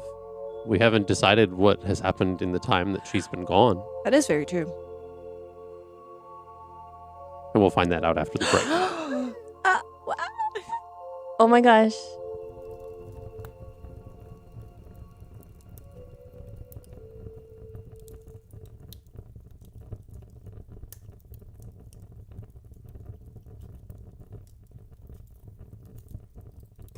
Oh, hey, didn't see you there. Well, now that you're here, just wanted to say thank you so much for joining us on this journey so far with us here at Off the Beaten Quest. You're going to start noticing a lot of new things on our Twitch channel now that we are affiliate. You will see a lot of cool emotes designed by our very own Caroline, as well as a lot of other things that we do have in the works. Definitely hit that follow button, or maybe even subscribe so we can bring you a lot more. And do remember, if you are an Amazon Prime member, you can use your 1 month free sub. If you're watching on YouTube, consider liking, subscribing, and hitting the notification button so the YouTube algorithm gods will share this video with a lot of other people like you. Thank you so much again. My name is Justin Fussell. I am the Game Master for Off the Beaten Quest. Outside of being the Game Master, I do a lot of writing, world building, filmmaking. Me and my wife, we run Imagistorm Productions together. Yeah, it's been a lot of fun just incorporating a lot of the world building and writing that I do into this, building this campaign overall. It's been really interesting to kind of take the filmmaking background and kind of apply it to being a game master, because essentially a lot of like the players are the actors and you're setting scenes and you kind of just let them freeform in the space versus just any like preconceived dialogue. So it's a lot of fun just to kind of see, you put the situations in their hands and just kind of see what they come up with. I enjoy playing D&D with this group because they're like my found family. It's been, I love everybody that sits at this table. It's been a lot of fun to just be able to kind of build this world with them together. A lot of the way I incorporate this with a lot of the players and the story and stuff has been a lot of collaboration, seeing how their stories intertwine with what I have planned and vice versa. It's going to be a very interesting to see how the people receive everybody. Everybody's got its own different flair, and the way that this team is made up of very colorful characters, I think everybody's going to love them. They're going to find something to laugh with and have fun with, and it's going to be really good. In the campaign, I play a lot of the different NPCs, of course, but the main one that I play is Jax. He's a fighter monk druid, and he came from a tribe of changelings that existed in the Fey realm and kind of had some backstories with different things and different interconnected characters. He's become a love interest and boyfriend of Eira's character. And if you want to know more about Jax's backstory and kind of how it's interconnected with the whole story, you can always check out the prologue. I chose to do a homebrew setting versus an existing campaign just because it was something where I could kind of really just expand and create a universe. I wanted to have something that I can build upon. I honestly like to be able to throw twists and stuff at the players. I think that's the biggest thing I think is really fun. There's a lot of ideas of what's going to happen, where things are going to go. Just as much as they can improv in a setting, I can do the same, and it kind of allows for a lot of really good back and forth. Definitely, if you've checked the prologue, there are some things that happen in episode 62 that is a little bit of an Easter egg that even the players haven't figured out yet, which has been really nice. But it's going to come back around eventually, and it's going to be a really big aha moment. But I think that's one of the biggest things to look out for. It'll be a very blink and you'll miss it kind of moment. But other than that, just being really on the lookout for a lot of just the backstory and the things that how this is going to be building up to as we get into the next arc of the campaign. So they can find us on any of the major podcasting platforms, as well as our social medias and Twitch and our YouTube. My name is Allie Goodell, and I am part of the filmmaking team on this podcast. I record all of the video for the intro, for us playing, things like that. I went to college for film, and I'm actually very interested in getting to do more with that, so this is a really good experience for me to start experimenting with my film cameras and all the equipment that I have. I feel like at first, when I started with this project, there was a lot of push and pull because I, as a person, like to hover and be involved with everything. So trying to work as a team has been very much a learning experience and learning when to step back and put myself in. So it's been interesting figuring out the dynamic, but I'm having a really good time, and learning how to do this all for the first time, really putting together a podcast, has been fun and interesting. I really like playing D&D with this group because it's not just playing D&D. I feel like I'm part of a big family. Every time that we play, we have a dinner together and we kind of just hang out a little bit, and we have a little break session and we get little desserts, and it's just like, you know, hanging out with mom and dad and the siblings. Allie F and Justin F are kind of the mom and dad of the group, and I love them so much, and I have a great time with everyone. It just really feels like a family here. I feel like this campaign has very great homebrew essences. I feel like they would love Bountifolia especially. That's one of the most interesting islands we've been to so far. I feel like there's a lot of life to this campaign and the world building, and I think people are going to be very interested in what kinds of different places and NPCs that Justin creates for the campaign. You can find us at Off the Beaten Quest on all podcast platforms, as well as Twitch and YouTube, and you can also find us on our social medias. Hi, I'm Allie Fussell. I am doing all of the marketing, project management, keeping everyone on track to get Off the Beaten Quest out into the world. For me, I got to work again with my amazing husband on this project. He is the world builder in this incredible world, so being able to work closely with him to bring his vision out to the world, in addition to being able to collaborate with our friends, it's been such a fun project for me, and also being able to flex all of my skills that I have from my day job in this as well to push this project out has been a lot of fun. Honestly, one of the things that is the most fun about it is hosting everyone every week. We do play in our home, and one of my favorite things is being able to make dinner and also bake something from scratch for our players every week, and just having that time with them before and during our breaks during sessions as well. And also, these people are friends. They are my closest friends. So being able to have this experience with them, not only just playing the game, but also being able to share it with the world, has been absolutely amazing.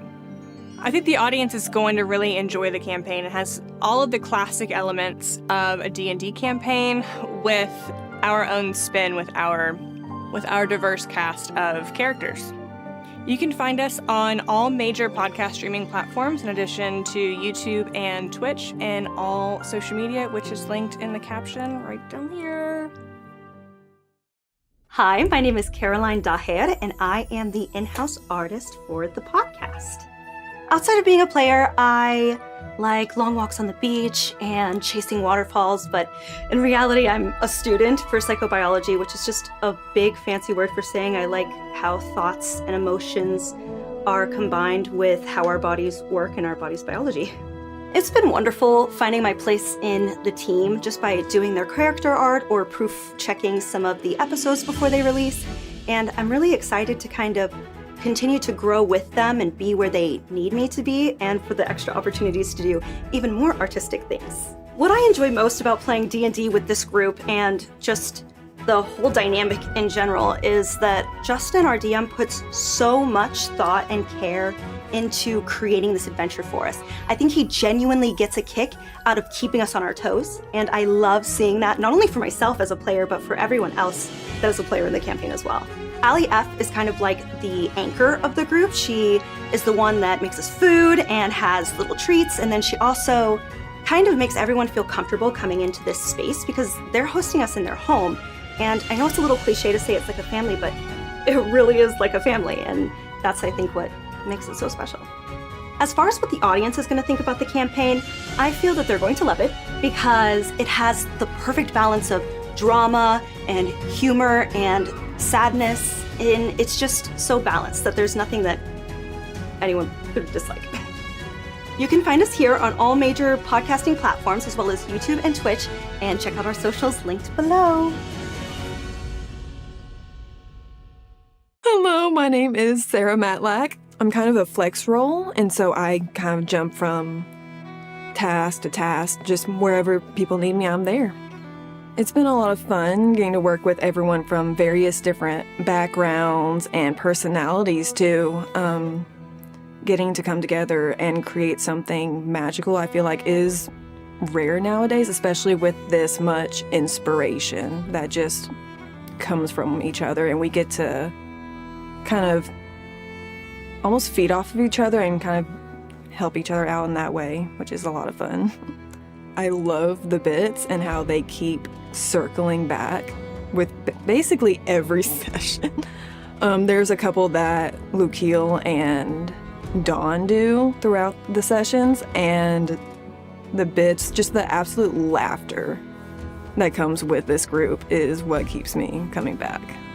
I think they're gonna have an absolute blast. Again, going back to the bits and the total chaos that comes from this group. It honestly surprises me every time, which is hard to do.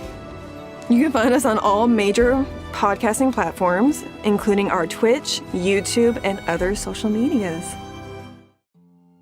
All right, and we're back. Welcome back. Thank you for sticking through that break. And yeah, so we were picking up where we left off, as essentially as Eliana was meditating for a few hours. The three of you and Jack, so four, had time in between. What were we doing in the meantime?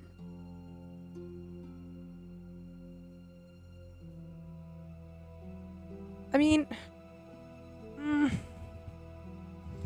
I don't want to leave, but I would like to try to meditate Okay. and talk. Try. It doesn't have to work. And like, try to get in touch with Nylea, but like, she's also like, somewhere else she has to go for that. She's like, you know what? Fuck it. I'm tired of walking. So she just sits on the floor. Okay. Just in the middle of the episode. Not in the middle, like she's probably over like because the middle makes her vulnerable. So I think she puts her back probably like is Jack still seated? Mm-hmm. She probably like leans up against his legs. Okay. Because she knows she's safe then. If not, he has some splaining to do. Yeah.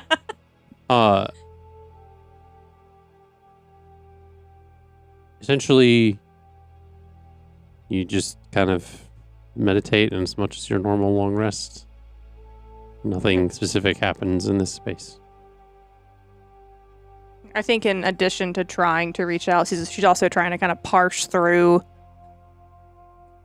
a lot of the information, a lot of what's happened, Mm-hmm. trying to like not let the loss of Lukiel be as heavy for as long term as other losses Mm-hmm. have been. She's growing emotionally, guys. Yeah. And I imagine like she's sitting like crisscross applesauce, and like Oyer is probably sitting in the little like hole in her legs. Maybe like curled up with like a wing over his head. Yeah. Yeah. Yeah. He's a cutie. Again, nothing of note That's fine. happens here. She's still trying. Yeah. So essentially, you can mark off a long rest. Essentially, you know.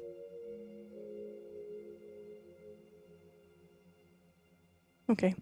Well, my computer turns back on. It died. Okay. Is it late? Aw. Huh? Is it late? I mean, it was like after dinner time that you guys came here. So essentially now it's like, 9 or 10 in the evening after the meditations from both people. You and Verity or Jax, Jax probably will stay with Eira. You two essentially can do something in that 4 hours if you'd like. There's nothing that says that you have to stay here. Want to go for a walk? Just around the building? Yeah. Sweet. Okay, we go for a walk together then. Around the Veiled Observatory? Yeah. Okay. We don't go outside. Wait, we don't?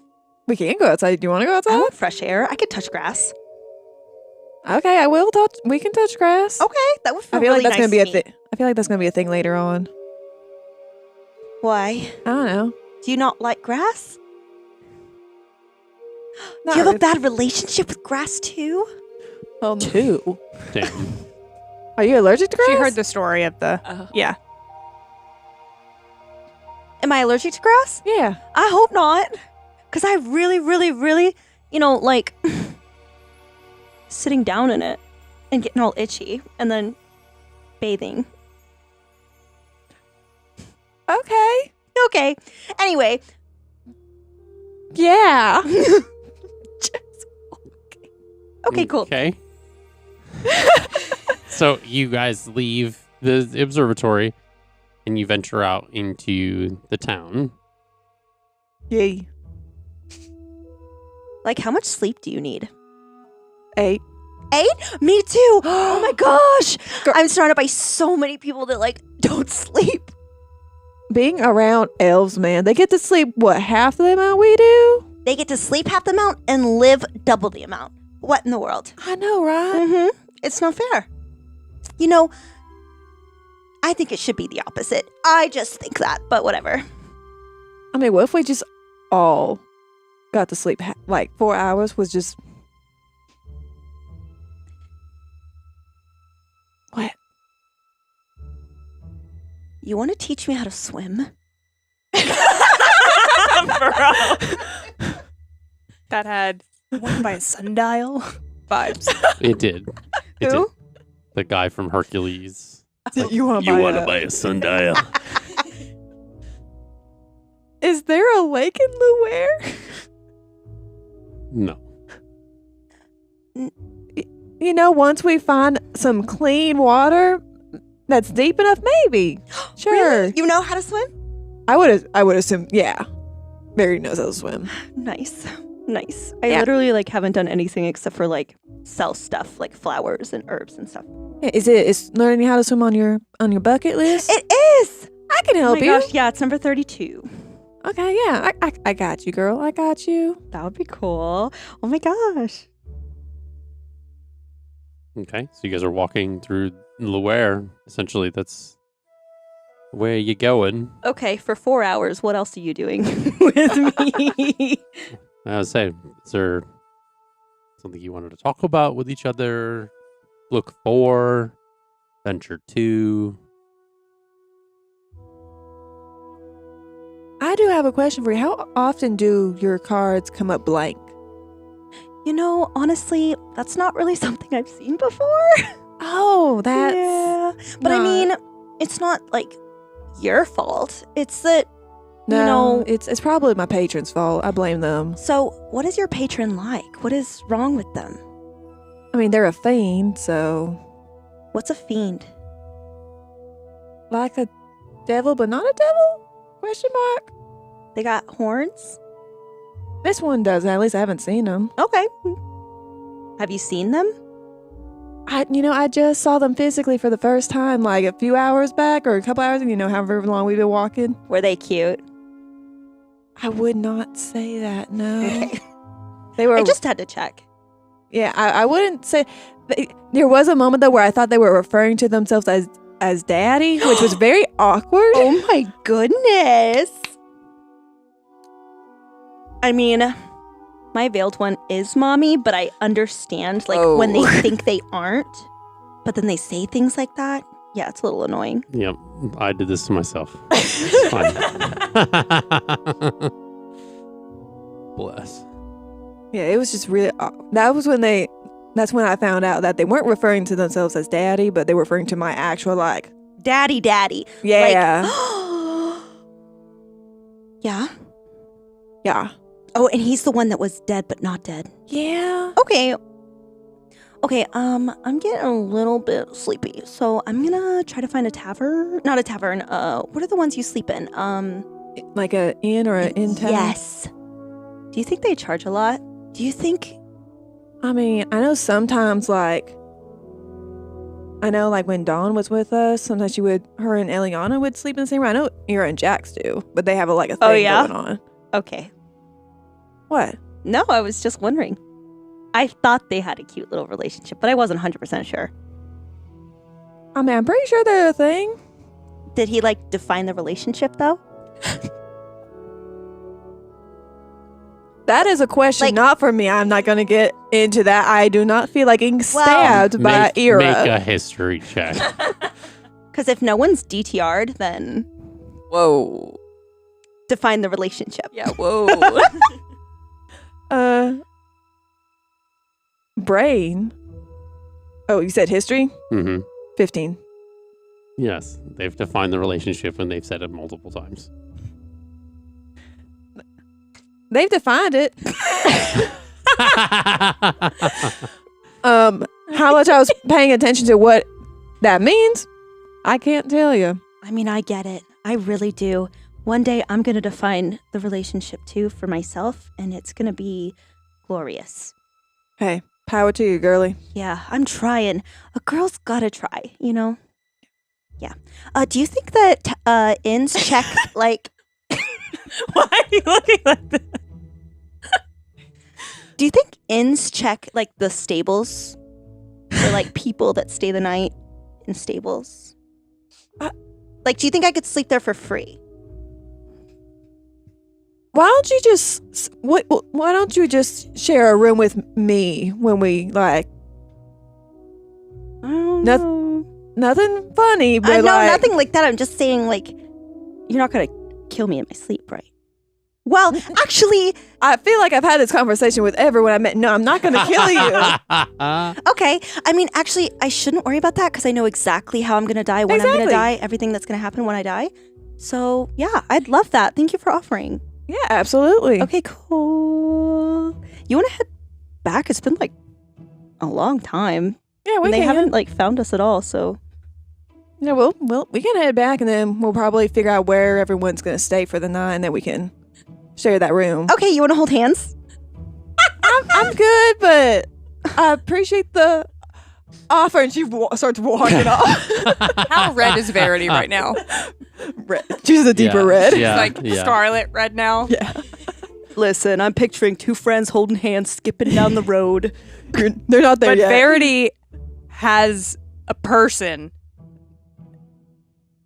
And there's a lot of insinuation that could happen. So I'm like in love with what's happening at the moment. We're heading back to the observatory.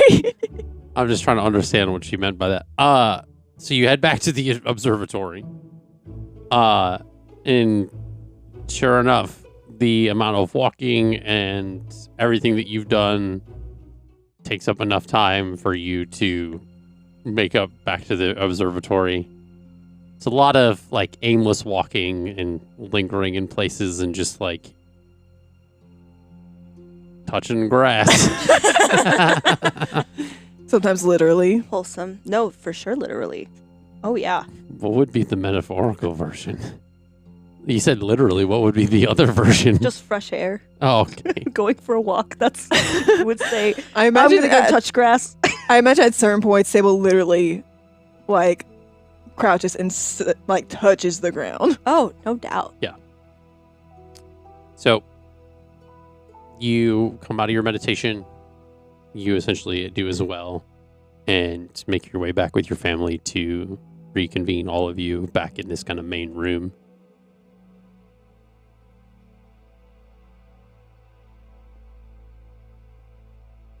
Hi. You guys always look so surprised when it's me, the DM, I is think we're just going to waiting. let you guys talk like normal. We're waiting to like see who engages first, I think.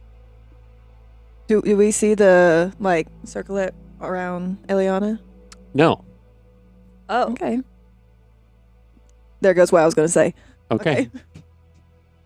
Hey guys. So I had a meeting with Flossidus. I showed my family to her. That was pretty cool. Oh, yeah? It was quite intense. Yeah. I know it's all it's a lot. I know. I would know we keep saying that, but I know it doesn't make it any less of a lot. Yep. What did she have to say? So I'm supposed to. So you know how druids have circles? Mhm. So I'm apparently founding the Circle of Stars. That's really cool. Are you going to walk around with pamphlets again? Maybe. You used to do that? Oh, yeah. When we first met her. She's grown a lot, though. Theoretical pamphlets. They weren't actual pamphlets, but like Oh, okay.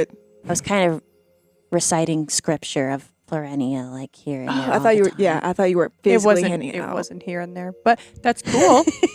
Sounds like a big responsibility. Are you staying here to do that, or do you have to go back? Yeah, I'm staying here. Okay.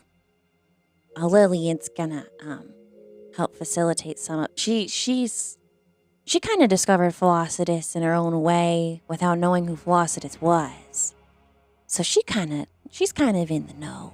And my mom's Yeah. going to help. I'm going to work with Mom and figure it out, and we'll take care of it while she does the work here. So, Apparently I can, I don't know, Felicitas kind of just gave me free reign.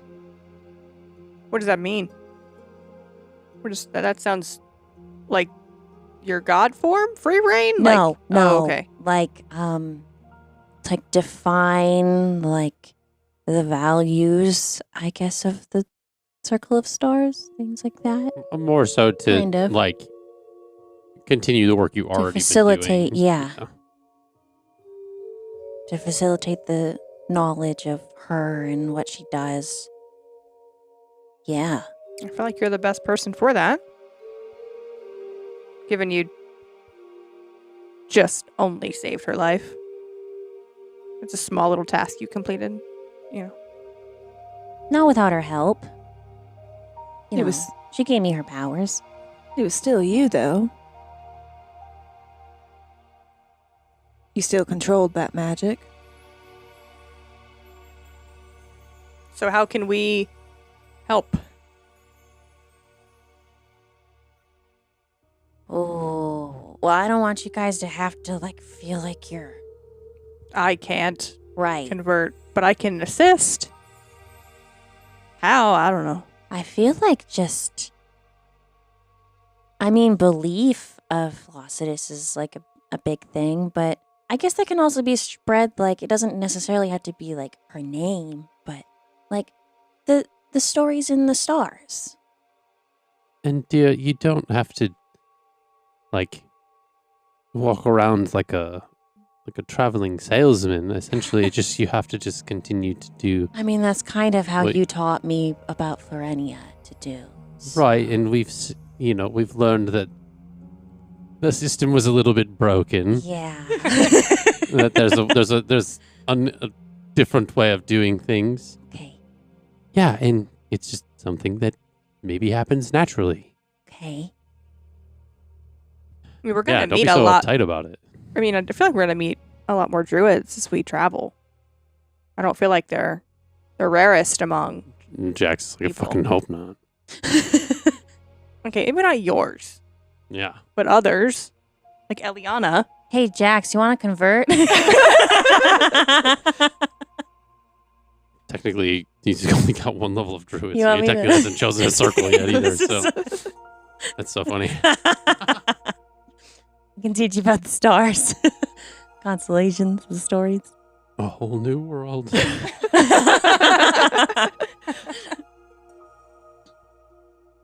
We'll see.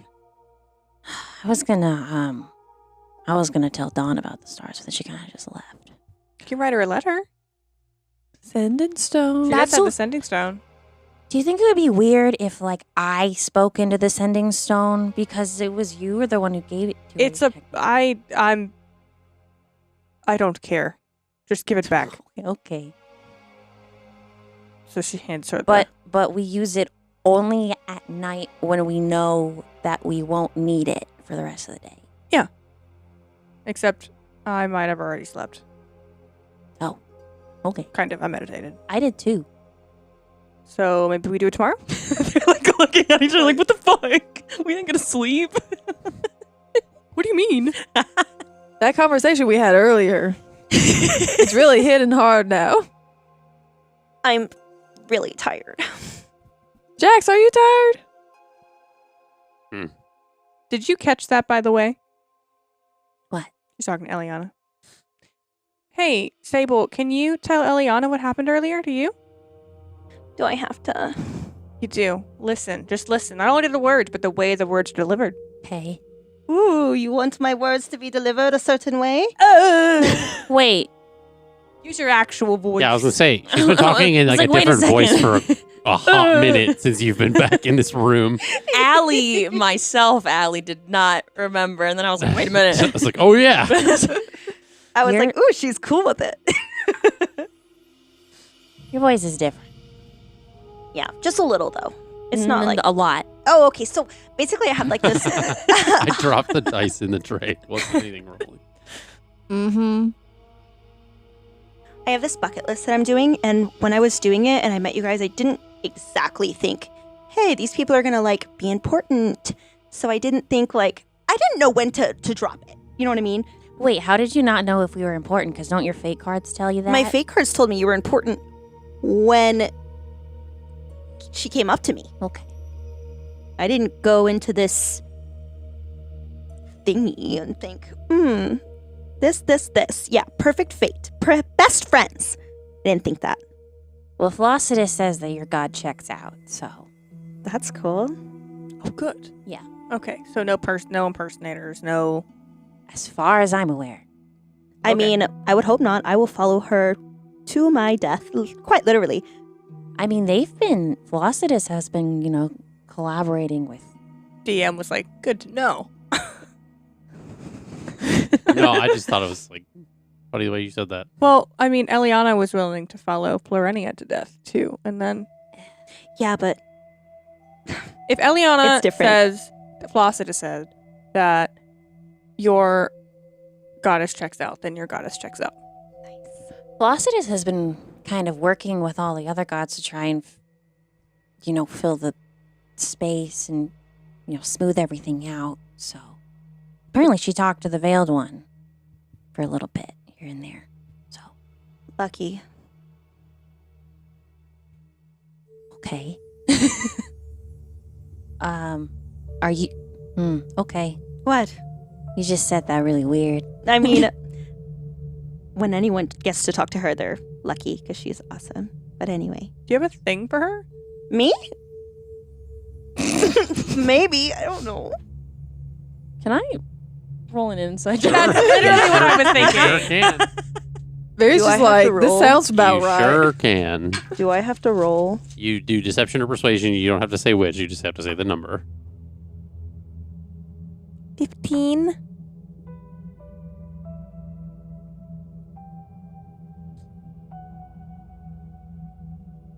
$19.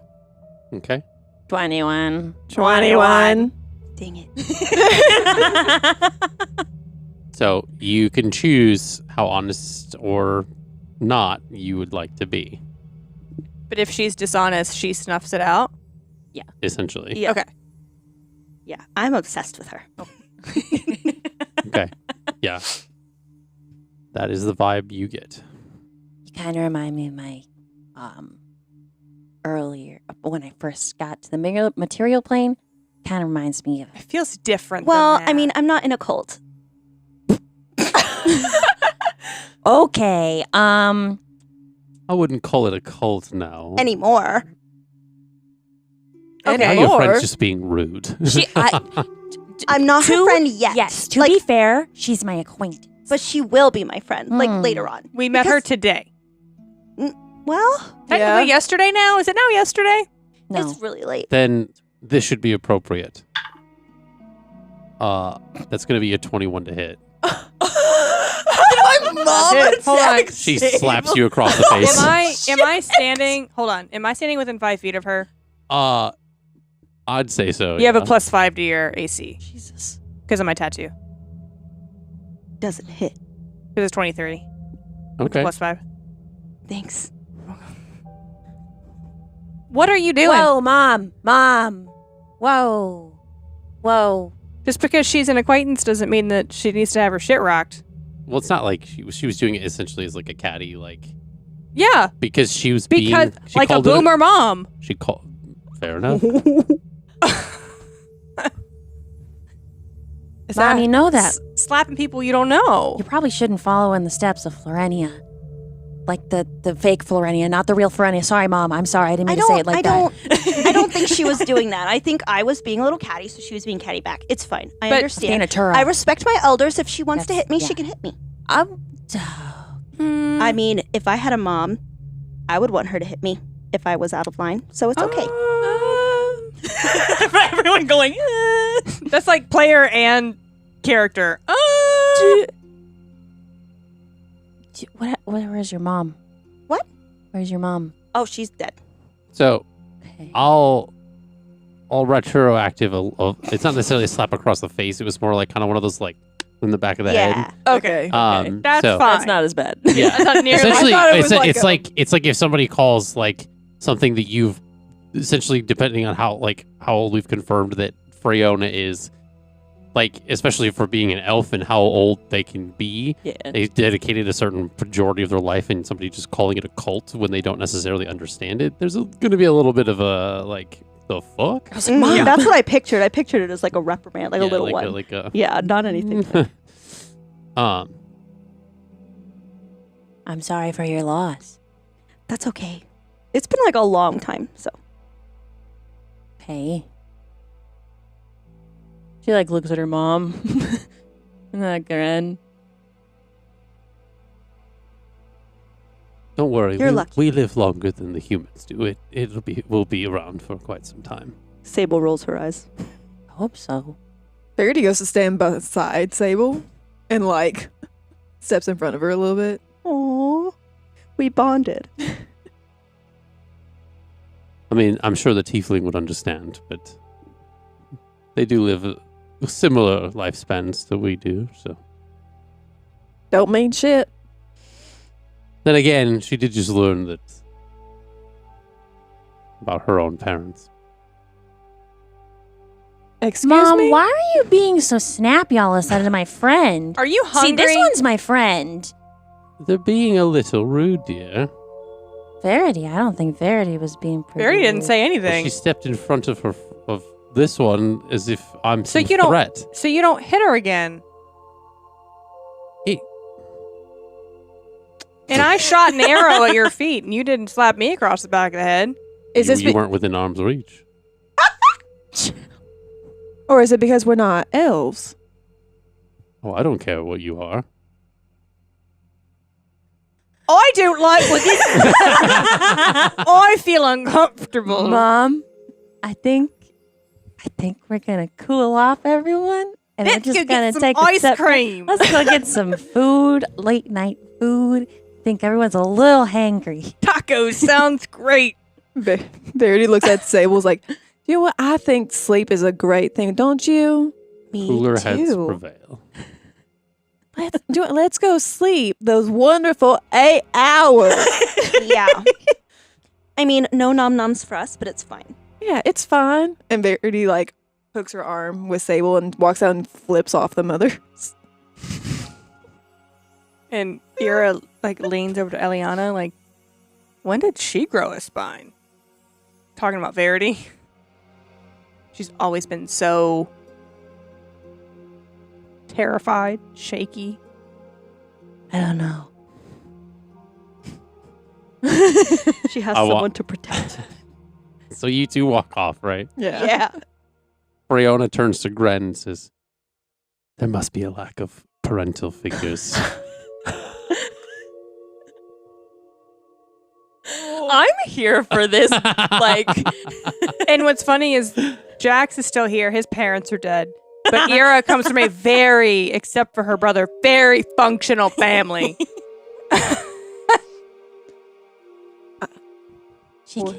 she like leans over to you. I know she can be a lot sometimes. Hey, it's just playing into the way it was written. When do they leave? I don't know. Okay. Is Eliana getting to the point where it's been great to see It's your like parents? when you've been home for Christmas for like 3 days, and you're like, oh my I'm God. ready to go. Like- Is that where she's getting to? a little bit. Yeah. Not with her sister. Her sister's chill. Yeah. But her mom's, it's like, Gren's so- not too bad. And just so you, it's not a weird character choice. It says, Yeah. despite her more grounded and forceful personality, That's Yeah. fine. Yeah. Pranoia is a little, she's a little spicy. That's fine. it's fine. I just walked away because I knew if I didn't, I Verity's going just- to throw a punch. just wanted to be clear to the players and the audience that this isn't a weird, like, personal Allie G choice. wrote the character. Oh my Allie's God. fault. Listen, as a player, I'm here for it. No one As said a- I was bad at following directions. But anyway, Moving on. Everybody goes ahead and leaves the Veiled Observatory, heads back into the town of Luer, and makes their way to essentially the one place that you guys know is like the tavern and inn, the One Gilded tavern that's Orb. open. Yeah, I think it's really the only tavern in this place, just because, again, like, given the state of the town and things like that, I thought Luer was massive. it is. They don't get a lot of tourists, though. It's not like one of those kind of places. If anything, Oh, like they don't have a lot of hotels What do you- because there's not many. Oh, people we're coming. saying tavern. We mean inn. it's a both. It's one of those like tavern and inn yeah. places. People don't go out to eat. That's where you get the food. It was like the one in Hoppo Hills. Hop Out Yeah. Hills. You guys stayed there. Yeah, but once. Hop Out Hills is small. Yeah, so essentially, right, if you look at it about this way, think of like monasteries and different places. Like they have places for people to stay that worship those like deities and go there to seek worship, seek that kind of stuff. As far as people just coming to I the was town. picturing I was picturing this as being like there was also a bustling city of like trade and like all of that also existing. It's also But like if it's 10:30 just religion, that p.m. makes sense. I mean, yeah, like the economy of this town is very like there's a market, there's things and stuff like that. They ship things, they trade, merchant carts and stuff leave, whatever. But a lot of it is, as far as lodgings is concerned, there's a lot of it's a lot of locale. There's a lot of people staying at the different temples and things that they seeking pilgrimage to essentially. Gosh, just like I had like a freaking like eyelash or something. So essentially, it's not just. I mean, the tavern and inn is pretty big too. The Gilded Oar isn't just like a little place. It's like large. It's got multiple floors and stuff for different rooms. So yeah. So this is essentially the main place that like people go to. Yeah. So you guys head back to the Gilded Orb. Essentially, this late in the evening, there's some patrons and stuff. It's sort of busier, given that like people are blowing off steam. It's like late at night. Again, it's a town full of religious people, but they're not just like tight-necked like stiffs. So essentially, it's busy as you guys walk in. There's like a table or two open. The lodgings and stuff that you guys had before. Essentially, there's still that same like vacancy. You guys may have paid for the day, but you didn't give up your keys. You're kind of still staying in the area. So it's not like you have to like kind of find a new room or whatever. You guys have like the rooms that you had before. Saeble would be the one that essentially, if she's staying with somebody, or would need to get her own room. Eliana, since we stayed in a room together last night, is it okay if Saeble we just do 3 in a room, or do you? We can do that. Unless Lillian, do you want to share a room? Well, I mean, I can get one for Mom and Gren. and she looks at Freya and Grin. I think, yeah, it's not like it's going to take days to get home. I would assume that, we just need you just take us where the crossroads is, and we can sleep in our own beds tonight, in theory. Do you have beds? We have a home. Eira looks at Eliana confused. Back in the Feywild. She thought it was set on fire and that it was gone and had been attacked by the Lich. Is it okay? I know we rebuilt a little bit after the first one. I didn't know about the second time. The house was never affected. Okay. You remember from seeing in the vision that it essentially was like Remember there was the things windows being were attacked. blasted in. That was the first one. Yeah. You didn't get caught up under the rubble of that until Okay. it was only the first one with the Lich. Gotcha. The second one was you walked outside and you saw like there was dead bodies, the dead Yeah. people all around and stuff. So essentially it was rebuilt and stuff like that, and it could have been minorly affected as far as like things is concerned. All the more reason, especially given that like time moves differently in the Fey realm, that they would probably be more adamant to go back now that the threat's gone if they need to fix things up, or because not everybody's a fucking saint. So we could loot and shit. You don't know.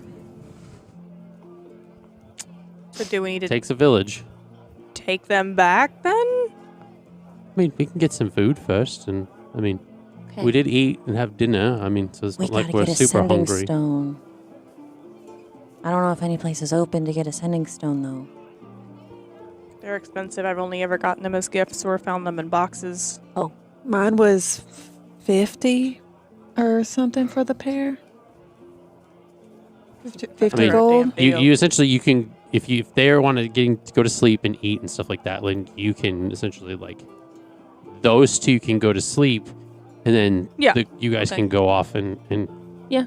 look for a sending stone or see if some place is open. It is late, so could be a hit or miss. Mm-hmm. Is there a... There's the bar top. Mm-hmm. She's... Eira's going to walk over, wave down the bartender. Question. Yes. Is there a food Leonin in the area? I don't believe so. We do have some shops and things, but I don't believe anything like that. Okay. Anywhere open this late? Looking for a pair of sending stones. Some family's about to head off, and I would say try the Tidewater Market. It's a lot of interconnected pontoons and a lot of trades of different things there. Some places could still be open or getting any...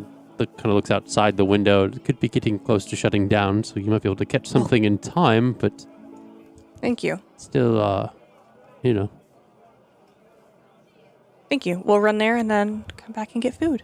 I'm gonna turn into a bird so I can get there faster.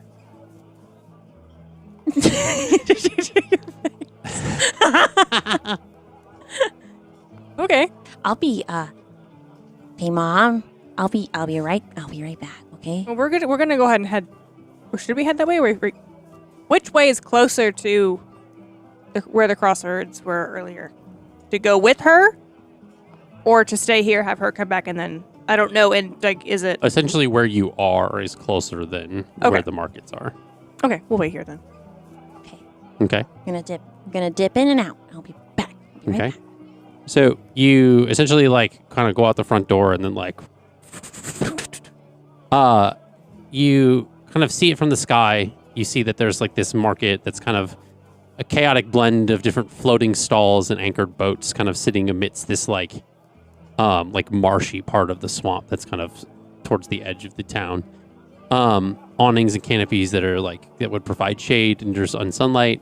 Lots of things like certain fishing ones that are nets filled with like dried fish, shells hanging along edges, things like that. Each stall has a kind of a unique setup. There's like a gnome that's selling enchanted selling like fishing supplies and lures. There's a tabaxi that's kind of offering hand woven charms. A lot of the shops are like kind of like closing their awnings and pulling down for the day. There is some small conversation and things. You see a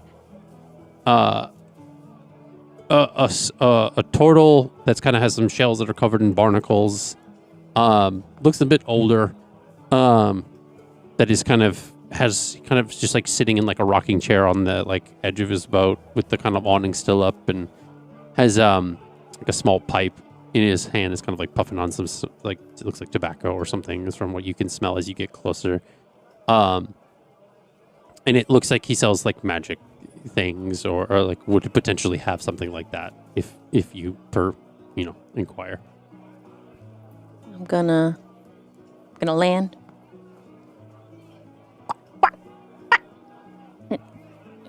Tweet a few times, and I'm gonna turn it back into Eliana. Says, oh my! Sorry. Jeez! Hi. I knew you guys were closing soon, so I wanted to get here faster. I mean, my shop's not closed yet, but gosh, a total heart attack. I'm so sorry. We get a lot of birds. I gotta check and make sure it's not people. Jeez. What can I do for you? Hi. I am looking to procure some sending stones, preferably ones that go across plains easily. Quite specific. My family lives in the Feywild. The chair creaks as he kind of stands up. He says, and there's like where the awning is. There's kind of like this like more like bench, and then there's like he kind of you hear him kind of like rummaging around in some like crates or something behind there, and there's like a lot of like things just like kind of chattering and clankering around. You see a couple of things of him like kind of like tossing some things as he's trying to like look for, and he essentially comes back and he pulls out these like two kind of like, they look a little bit like the sigils on the front look a little bit faded. They look a little kind of rougher on the edges. The carvings of the sigil for sending and stuff like that in them is, there's like some chips and some like wear and tear. And he says, "Oh, I got these pair of sending stones, but I mean, they should work in theory. I mean, we don't get a lot of people asking for sending stones around here, so I mean, anytime I've ever used them, they work. But it's about 50-50 shot." Can we do a little test on that before I make a purchase? Sure. Yeah. So you, are you going to send, or do you want him to send you the message? I want him to send me a message. Okay. I'm gonna go like 20 feet away. Make sure it works. So you go 20 feet away, and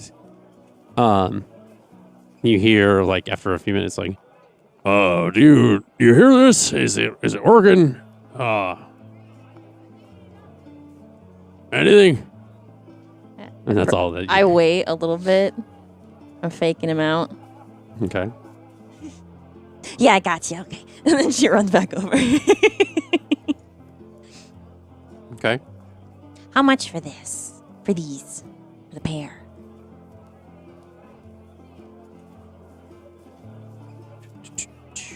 You look. Given the place that you're in. I mean, what's your offer? Well, my friend got a fully working pair for 50, so if these work 50% of the time, you know. I mean, even as old as they are, they're still worth a pretty penny. So, you got a pair for 50? Yeah. Better not going back to that merchant that sold them to you, because you never know. Sometimes the shelf life of those things, if they're cheap, may not last long. But these ones have been around. I've had them kicking around for over a decade, and they're still kicking. So I guess that's a good sign. Sure the batteries aren't going to run out anytime soon. What's a battery? It's this renewable energy source. What's that? You know, some people just don't know. That's okay. Right. That's what I'm asking. Have you ever heard of flossidin?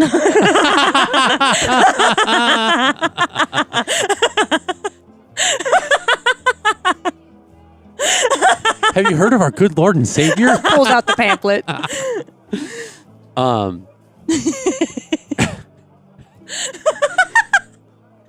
The reusable energy of the stars. Yeah. God bless. Can't say that I have. She can renew us with a bunch of energy. Look at these stars up here. Yeah, I've been there my whole life. It's not like they're going anywhere. Yeah, and she made them. She brought them to us. I guess somebody had to.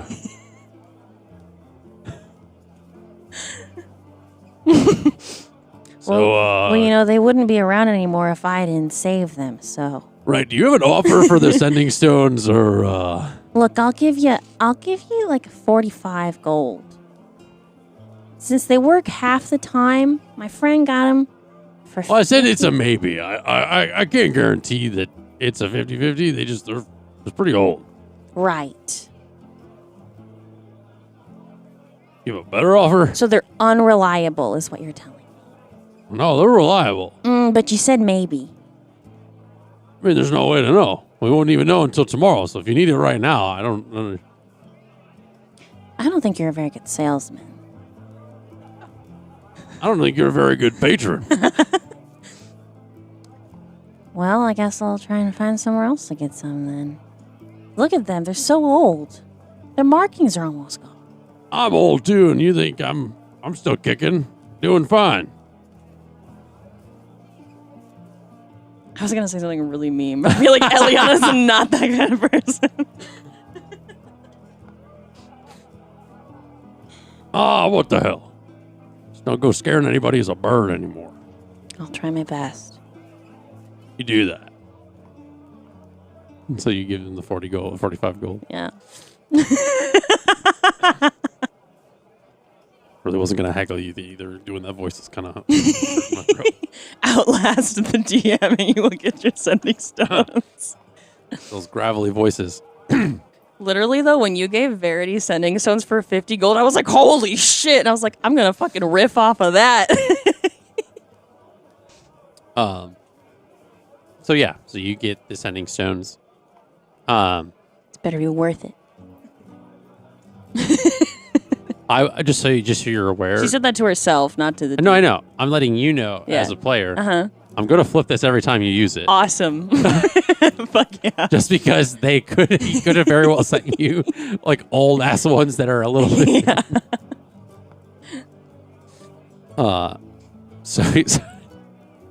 So yeah. I make my way back to the inn. And it's funny because he said that. Now Eliana has the knowledge that the Ascending Stones that you're this Grinding Stone that's like Cindy has, they essentially could have a shelf life of like a couple months and they could just fucking stop working because they were so cheap. Being mass produced. Damn. Yeah, you better fucking figure out your thing with... Mine was fancy turquoise looking. Those damn scry phones, I tell you what. Need a new one every fucking year. As soon as you pay it off, it dies.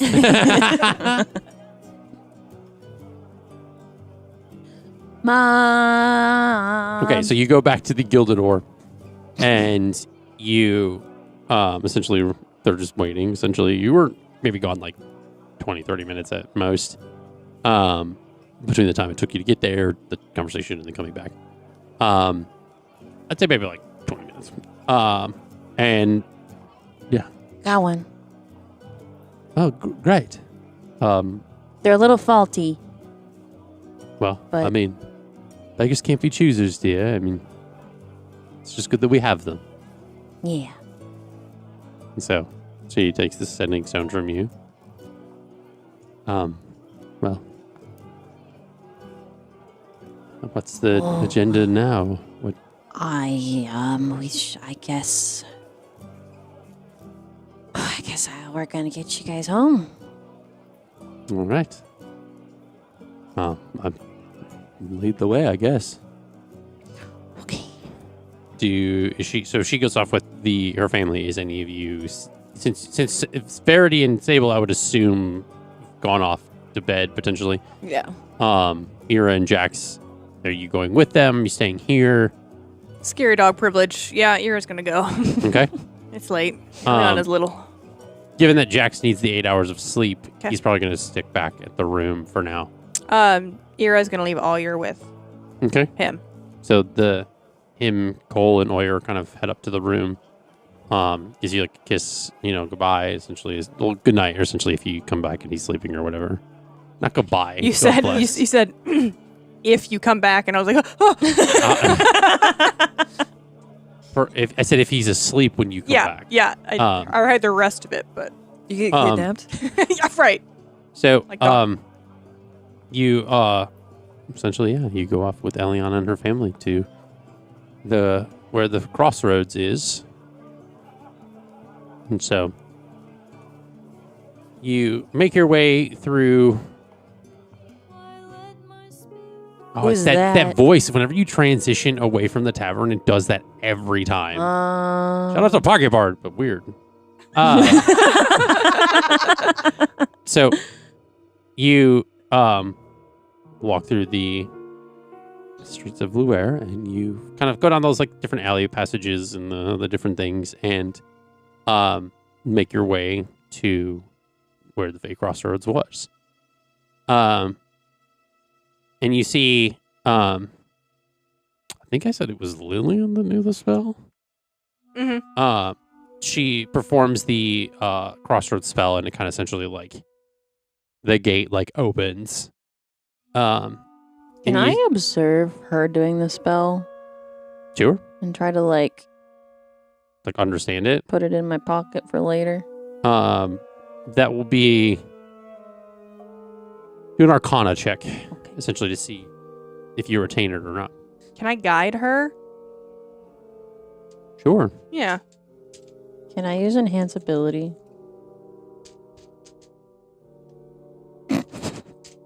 Sure. Add a D4.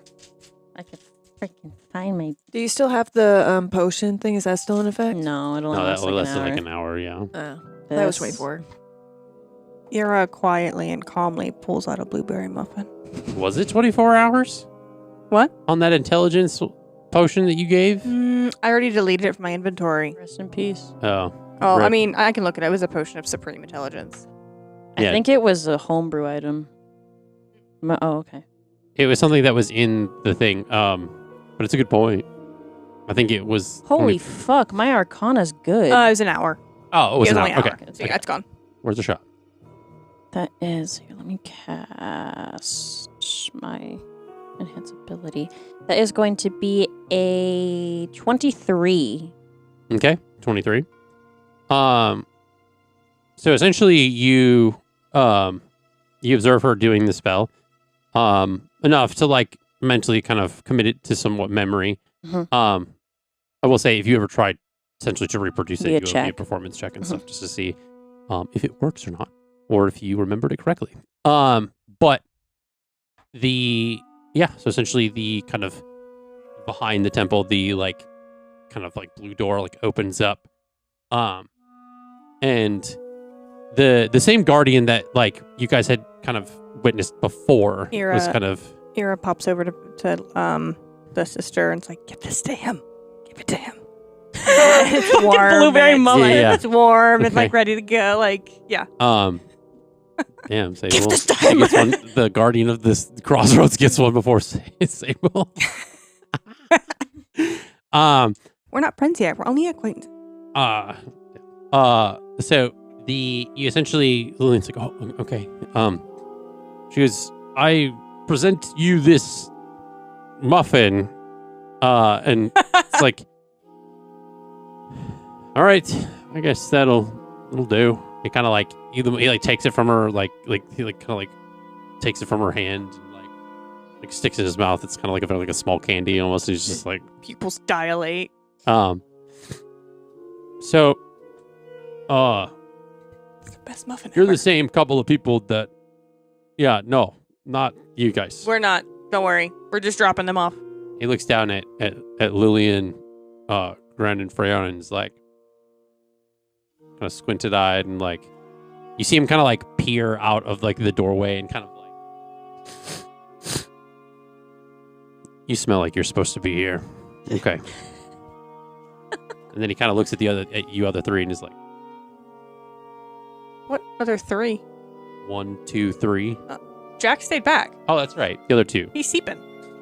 Then he looks at the other two with that same like. I mean, technically, I'm also from there, but I'm not going back right now.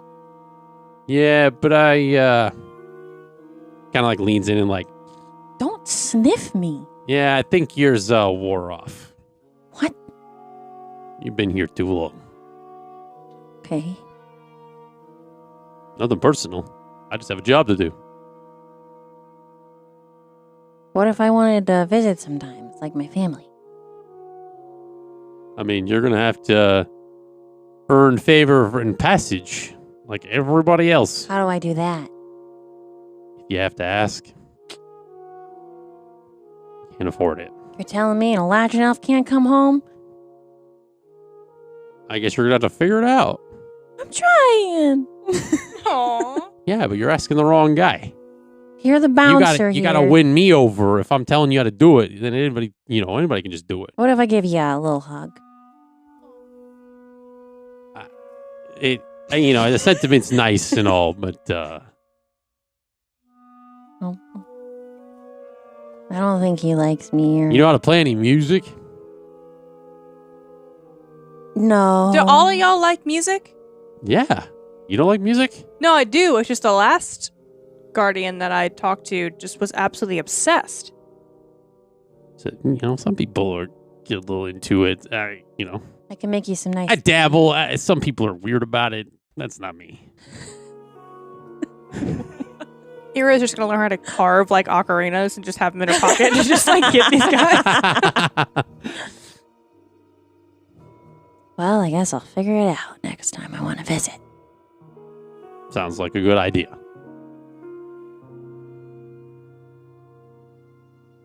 I'm gonna get my family some hugs. Yes. Well, I'll just be here, I guess. Hey, do you have family? No. That sucks. Sorry about that. I just exist. That's kind of how it works. Well, I hope someday you feel truly loved and appreciated by people that care for you. That I do. muffin was made with love. I know. I could taste it. It was weird. Did it make it sour for you? No. And self-love is the best kind of love. So maybe take a look at that in the mirror, guys. I don't know. Trust me, I love myself plenty. Why is this guy so mean? Emotions are constructs. Hey, honey, can you focus on saying goodbye to your family? I don't know when you're going to see them again. I love you Oof. guys. Hey. That's heavy. Hey. Don't I interrupt. don't want to hear from you right now. Don't interrupt. Well, if you're going to win a favor to get through a crossroads, you're sure doing a great job. I'm just trying to say bye to my moms and my sister. What are you still talking to me for? Go away. Lillian, you're gonna do great. And you're gonna put in your own little pizzazz when you're telling people about Flossidus. I'll be sure to use that word exactly. Yeah. And she kind of tossles your hair again. Yeah. And you hug her, and it feels different than when you first saw her, and so it kind of almost has a little bit of a coldness because of her winter form. Not in a emotionally cold, but in a physically cold. So she kind of squeezes you a little bit tight. You can kind of you hear some of the not in a crunching breaking ways, but you hear kind of the leaves in your hair. As she hugs you tight. She never hugged me like this. You're the head of the circle. And Mom, I love you, but don't get too bent out of shape, okay? I'll try. Yeah. I know you're trying your best. And Gren, keep her in check. Don't let her, you can let her chill out. You know how to deal with Mom. You know how to let her let loose. And Freyona kind of puts her hands on your shoulder and kind of gives you a look up and down and says, "You've grown into such a strong woman, and your dad would be proud."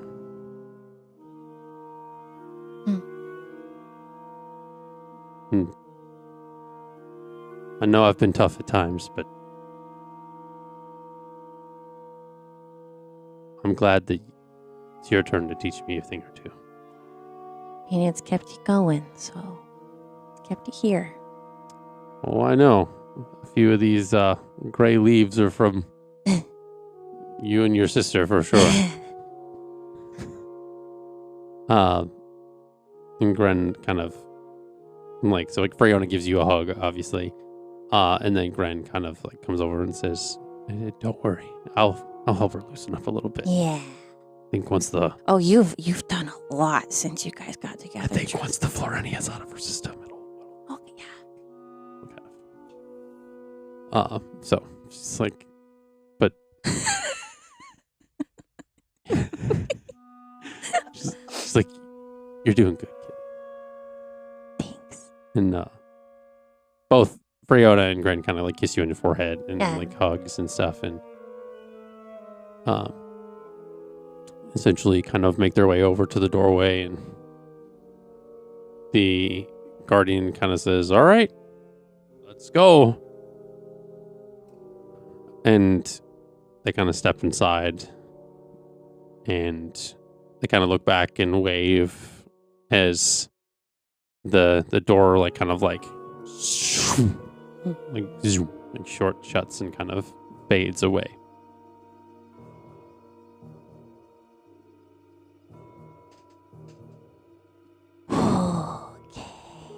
You all right? Yeah, you know, when you just don't see your family for like months and then they're back and then you're like, oh my God, I haven't seen you guys in forever. And then you forget how they were, but also you love them, but also they're a lot sometimes. Remember when we went to see my parents? Yeah. Mm-hmm. And she puts her hand out as if to like gestures of like her like for her to hold, like grab her hand. And then we start walking. Oh. Okay. Fuck you made it. We're You not made there it. It implied something when you did it. No, it did not. Verity took it that way.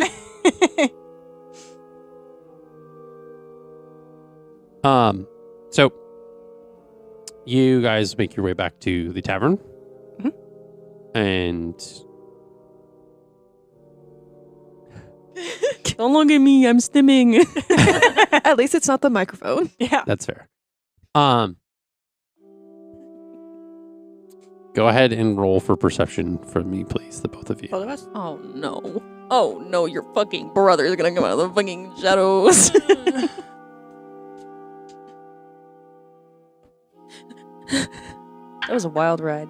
19 plus 8. 27. Dang. 19. 19? Yep. So Eira's the only one that clocks this. You guys are walking into the tavern, and it's a very, like, corner of your eye kind of moment. I feel gross. You see, and again, not the Kalen from before. Oh, okay. You see the navigator from the ship to Rivermire. Kind The of like dead one? no, No. the one that was alive. He was the one that new got one. replaced. The one that... The one that I have the theory about Yes. anyway? Yes. Not like necessarily walking in the tavern. He's just kind of like walking through Luer. You just kind of see him out of the corner of your eyes. You guys go into the tavern. This is not for anything related to you. This is a decision-making roll. Okay. We're going to do actually a 1 to 10 on this.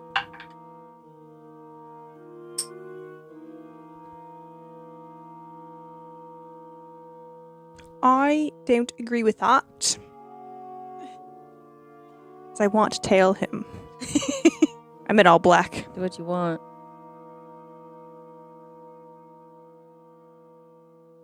Not enough to make you stop, unfortunately.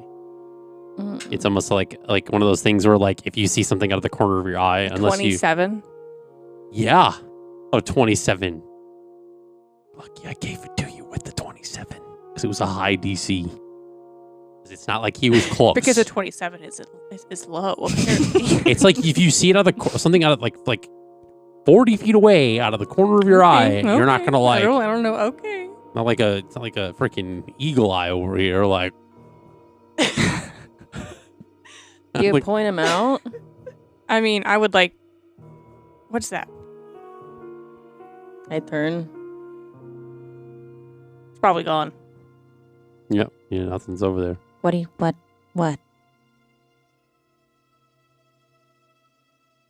Nothing. Okay. And they just keep going back to the. Okay. So you guys make your way back up to your respective rooms. Jax is curled up with Cole, and Oyer kind of sleep on the bed. And so you turn in for the evening. I'd like to paint that. Sure. It's like how I sleep with Gabe and Ellie, where Jax is on his side and Cole is up at his chest, and Oyer is in the crook of his knees. Okay. I I mean, she got her long rest. Okay. So I would think she would just like, she's got the Book of Gods. So I think she's going to spend time doing research on something called the Veiled One. Okay. See if she can just learn anything. Okay. So, yep. Investigation check.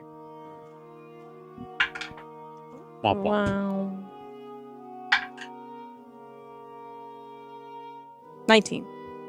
Okay, we'll get to that in a minute. What do you see when you enter your room?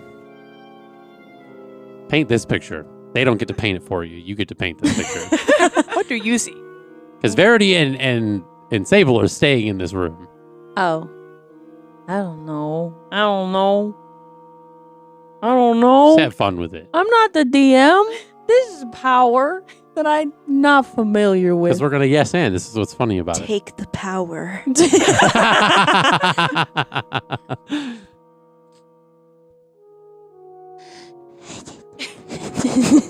Verity spooning Saeble. This is too much pressure. Verity?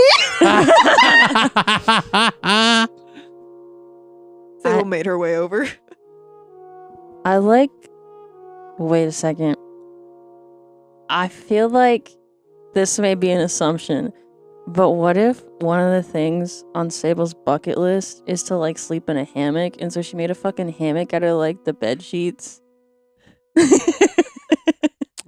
And Verity is just, like, Interesting. sleeping on the... But, like, you have no sheets, so you're just, like, on the bed, like, with no sheets. Because she fucking hogged all the sheets to make the hammock. That's awesome. I love it. You're just shivering, you're freezing, but because you're a tiefling, your body's like naturally hot, so like it's not that big a deal. So you've like taken like your coat, your like officer like your coat, and just like used it as a blanket. I've done that so many times when I was younger, like at a friend's house.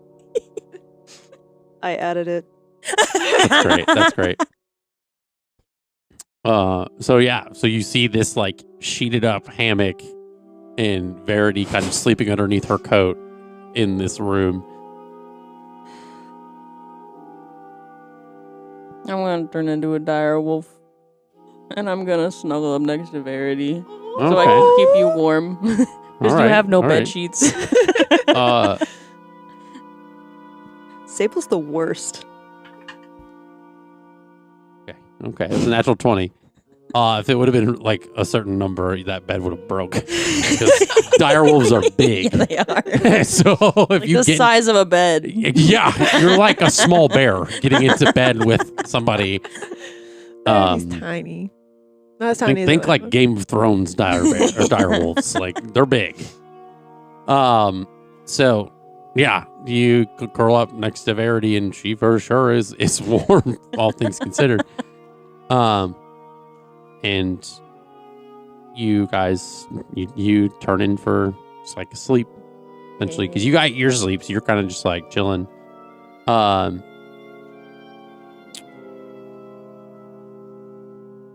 you got a 19 on that investigation check. There is stuff about gods of fate. Something kind of that piques the interest kind of as you're reading this. You see that like you've heard it from what you're reading. It's known in this book, it's because of given the age of the book and stuff like that. It's called The Sovereign of the Crossroads. It's depicted a veiled figure clad in deep blue. It's a crown of black feathers resting upon her brow, and her like some notions of silver threads, symbolizing kind of paths of foresight and acceptance. Doesn't typically speak, only watches, from what it says. Those that demand to know their fate receive only silence, for she does not tell fortunes, she ensures that they unfold. A lot of the worshipping of it is sometimes kings and queens will invoke her name upon ascension. It's said that when a lone raven with silver eyes perches above a traveler, they stand at a fateful moment in time. And then they follow the raven's gaze to accept destiny, and then to ignore it is to risk the unseen hand kind of tipping the scales of fate. So there's some symbology with like, ravens and things in there. That's about all it says as far as in the book, given like the kind of vague knowledge it seems to have. But yeah. I'm not going to be able to read this later.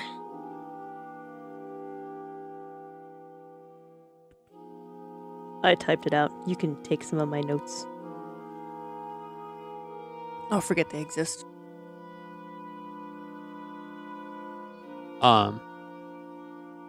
Amidst like your reading and stuff, and the inn is quiet. You see people, heard people kind of through the night, kind of turning in. Footsteps that are like people walking to the rooms and things. Given like, I think you guys are probably on like the second or third floor, so like there's like stuff, noises above, noises below. Tavern kind of turning down for the night. At one point in the middle of the night, you hear what would seem like normal footsteps kind of heading towards like a room or walking past. But the footsteps stop. And you kind of look over and you see kind of like the light that would typically kind of be coming under the door, and you see two like shadows standing outside the door, and you hear like 2 people or 2 feet? 2 feet, like what would look like 2 feet, like kind of shadows. You hear like a tinkering with the doorknob or like the locking mechanism. Unsuccessful from what it seems like. They just kind of are there, kind of trying to open the door, trying to be quiet, but they're not. Do you do anything to react? She's up by the door. She's got a dagger out. Okay. And she's standing where the door would open. She's standing where the door would open, so that You're standing kind of behind the door. her game plan will like wall with the door. She's like against the wall here, so when it opens, because what she's planning on doing is taking the dagger and going through the hand that is on the door. Okay. And so I rolled a 17. And this is without a modifier. Don't know what that means. No. You already said the door didn't open. So you're kind of like, essentially you're standing like what would be behind this door, right? And there's usually sometimes like... It'd be on the side of the poster. Right, so like where the door like opens to. You see the footsteps kind of, like the shadows of the feet kind of like move away as if somebody walks away, and you hear footsteps. You linger behind this door for a moment just in case they decide to come back. And the next thing you know, through the wall, a knife like hits just next to your face. Through the wall. Like it's like somebody stabbed like hard enough to get through the different layers of the wall. I'm going to regret this later, but I'm going to misty step into the hallway. Okay. I'm going to use my use of it. All right. So you misty step into the hallway. There's no one in the hallway. All you Is there see a dagger? is the dagger stuck into the wall, and hanging from it Yes, the thing. is what looks like a strip of cloth, almost as like, and it's kind of like this cloth that's like wrapped around the handle, so it's almost like kind of hanging off a little bit. I'm gonna cast Detect Magic to make sure it doesn't have anything going on with it before I touch it. Okay. What you notice on the cloth before you grab it or look at it and cast this spell is that there's essentially a what looks like a small eye, kind of like in like a lime greenish. Like the Adventurance Eye? It's essentially this. It's like smaller than what that normally would be. It's very tiny. There's some kind of like linear lines kind of around it with like almost like it looks like a sun, kind of like jagged points, like a sun with a circle around it. And then there's like kind of some lines. It's almost like as if it's like a portion of a symbol it's not like the full symbol itself. It looks like it's if it would go on to something else, but it kind of runs off the fabric, and it's like a small ribbon or smaller piece of fabric. You do not detect any. What's the parameters of detect magic again? It is. I have a use, so I'm going to use that. For the duration, you sense presence of magical effects within 30 feet of myself. If I sense such effects, I can take the magic action to see a faint aura around any visible creature or object in the area that bears the magic. And if an effect was created by a spell, you learn the spell's school of magic. Okay. The spell is blocked by 1 foot of stone, dirt, or wood, 1 inch of metal, or a thin sheet of lead. So if they're like behind a wall. Mm-hmm. You don't see anything around you within 30 feet. It's as if this was just left and somebody left, like in a hurry, or maybe misstepped themselves away. You don't know. There's nothing. There's no signs of anything. She's gonna trace. I don't know why I picture there's like a balcony and like the tavern's in the middle, but that's what I picture. She'd like just to see if anyone's around. This isn't a balcony situation. There's like it's kind of like a hallway, or at least in this part of the tavern you're in. There is no magic that you're detecting on the knife either. On the fabric or anything? On the fabric or anything like that. Are there any sigils on anything? Not that she doesn't want to be tracked, guys. There's nothing that you see is like radiating. There's no aura on the knife or the fabric or anything like that. I know I'm not there, but is the dagger, was it through the eye or was it just like it's just dangling off? Yeah. It's a broken piece of almost like a part of a symbol. It's hanging off of this wrapped around this knife. I was just thinking about how Saeble's vision with her god was like someone needs to like slice the eye or some shit. I was like, there is a portion of an eye, yeah, but there's not like a full full-on eye. The last thing I'm gonna do is I am just gonna cast Divine Sense. Okay.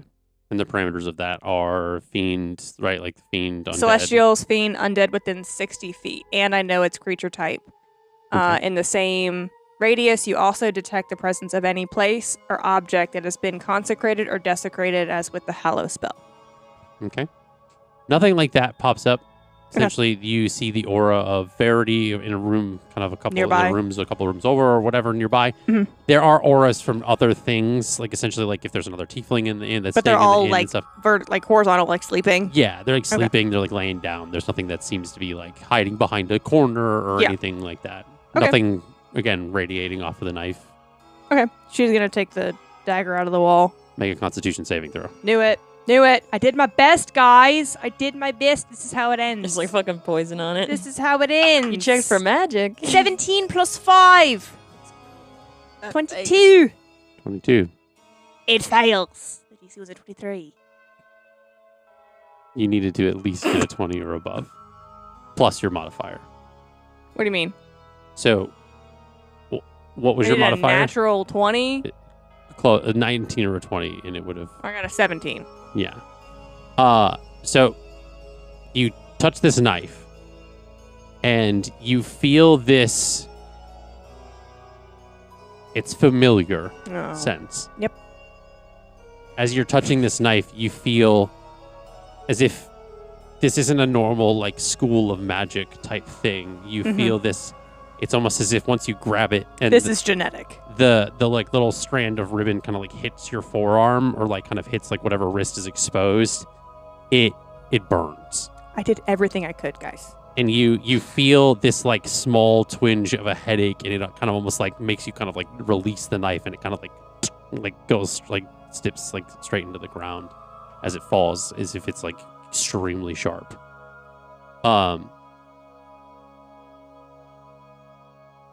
And you feel this like kind of almost like, again, it feels like almost like electricity, like almost like if you like funny bone, like hit your funny bone, so it kind of like vibrates or radiates through your like. Does it feel similar to when she was overtaken by Amarian power in the cave? A fraction of that, yes. What's up, bro?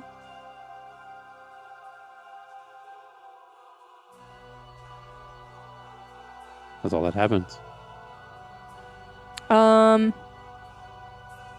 Did I take any damage when that happened? No, Am I being tracked? there's no way for you There's to a tell delay. right There he hesitated. now. At this point, like, whether you That's all I are need. or aren't, you don't know if anything's happening. What time is it? How long has Jax been sleeping? I would think it's like well into like 2 or 3 in the morning, or at least the equivalency. How This long has is he been sleeping? Haunting hour. like 4 or 5 hours. Okay. She's going to try to commune with Nylea again. In the middle of the hallway. No. We're in a No. room. Okay. You're just gonna leave the knife in the floor of the hallway. I don't have any fabric to pick it up with. You try to like. Kick it and make all that noise. Wake everybody up. Ping, ping. That's fair. That's fair. Yeah. I mean, she wants to pick it up. But, like, Take like 2 arrows, like chopsticks, and try to like fucking Is pick there- it up. is there an extra pillow on the bed? I would assume, yeah. Like She's- this is like a double bed where. She grabs a pillow and, like, I have no way to, like, do this. I have to hold the freaking microphone. But, like, dagger. Pillow. So you're kind of trying to like, like you're picking up a spill with a paper towel, like, or Yeah. like something like messy on the ground, like Yeah, and just, like, try to, like, scoop it into the pillow. like when your pet gets sick on the floor. And you try to pick it up. Oh Yeah. no, that was too real. That Is was there- too real. Is there, like, a rug in the room? No, this one's just like a wooden floor in there. Do that. Okay, like- she puts the pillow on the ground and then slowly, because I picture Jax is a light, just like you, a light sleeper. I want you to make a sleight of hand check to see how well Bitches this at goes everything. over. Anything makes a noise. Who rolls poorly? You roll poorly. Are you trying to wake him up? No. Oh, of course you don't roll poorly. That's a 16 plus 4, dirty 20. Okay, so you essentially like are able to kind of like weirdly like wedge this pillow around enough to like up out of the floor. Mm-hmm. So it's almost like you're carrying something with like a bunch of big oven mitts and you're like, carrying it into the room. So you kneel down, and She's locked the door behind her. that's fair. Yeah. And you essentially attempt to commune with Nylea. In it's something where it's not as if like you're cut off, because it's not the necessary. I don't want you to divulge that assumption. Yeah. It's almost as if though because you're not necessarily in like a Mhm. holy place. Not that Yeah. like taverns or like whatever. No. There's not necessarily a way to bridge like I would that kind think of a connection. I would think too, like after that having just happened, she would be rattled and it would be hard for her to clear her mind Yeah, hard to to focus. even like yeah. get to that place where she's at peace enough Yeah. to be like, can we talk? 100%. So Okay. Yeah. There's I haven't that. had one of those threads to pull in a long time. There's that Sarah moment. It's fun. I'm coining it. Sarah This moment. is a Verity moment. Where you're slumped down in the chair. I guess I haven't had a thread to pull like that in a long time. That was fun. So you essentially go back into your room. I Kind didn't of. meditate in the hallway. No, I know. I meant like I'm just kind of Oh, over okay. the course of this. You go back into your room. You try to meditate.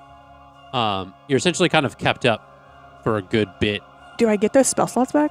of the evening. He's like, no. I'm I would just gonna essentially, die. I guess you take another long rest for 4 hours. That's how I was gonna ask the same thing. And so you essentially, the morning comes, you wake back up. It's now daybreak. Sun peeking through the different windows of the rooms that you all are staying in. The warm air kind of fills the space. Yes. Before Eira and Jax leave their room, Okay. when he wakes up, she has taken the pillowcase of the pillow that she used to bring the dagger into the room, Mm-hmm. and she's taken her dagger and like ripped the front of the pillowcase off and has the dagger, like the one from the wall, Yeah. wrapped in it, kind of like in Half-Blood Prince when Hagrid's like, "Don't touch the wrappings of the Horcrux." Yeah. Like that's what she's like. Okay. Yeah. And then she's gonna throw in an extra couple copper pieces for the pillowcase when they leave. Okay. He wakes up and he kind of like sees that like the pillow's cut, and give me a sleight of hand check. Oh, she's not trying to hide it. No. Just go ahead. This will be good. 9 4 13. 13. 13. So when Jax wakes up, he sees that like the pillow that's essentially like next to the pillow he's sleeping on, there's like in through like the pillow part itself, and like feathers are kind of sticking out. It's like a square, almost like you cut too far deep on a piece of paper, and it's like cut into the piece beneath it. Yeah. And so there's like it's like a corner of the pillow piece is like folded over. Yeah, with, like, she was feathers so out of exposed. it, she didn't even think to take the pillowcase off to do it. Yeah. Yeah. And so the it's just like this essentially like carving out of this thing. And he sees like a wrapped up like what shape of a knife of some sort, like kind of on like essentially like a small table in the room or something like that. Don't. So what happened? Don't touch that. What the hell is that?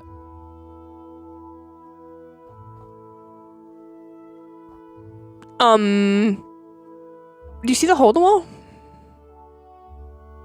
She points to the hole in the wall. Yeah, there's like a small like slit. While you were sleeping, Bonk. someone might have tried to break into the room.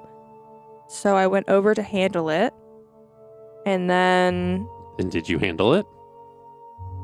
kind of, they almost stabbed me in the head because I stood there, Okay, but then they stabbed concerning. through the wall. And then I misty stepped out to handle it in the hallway where they were, and then no one was there. But then there was this dagger that's in that. Don't touch that. It has a piece of fabric attached to it. Also, don't touch that because I don't know if it'll like hurt everyone or not. And then I did a bunch of stuff, and then I touched it, and then it felt like, you know how I went all blue Yeah. when we saved Roman that one time, and it felt kind of like that, but not as bad, strong, whatever. And yeah, my brother or his people are near here, and we should probably go. He's like, what? And he picks up Don't touch it. the knife, and it kind of like unwraps as he kind of grabs it, because like, and he kind of reaches down and he picks up the knife, and he's just like, what? And like nothing happens. Nothing's happening. She comes over and she's like, Kind of like as you touch it. Almost like you're shocking, like if you have static electricity and you like shock into like, and you feel that like twinge. she touches it. Does it do anything? That's what happens. That's Oh. like, so it's like, and you're like, shit.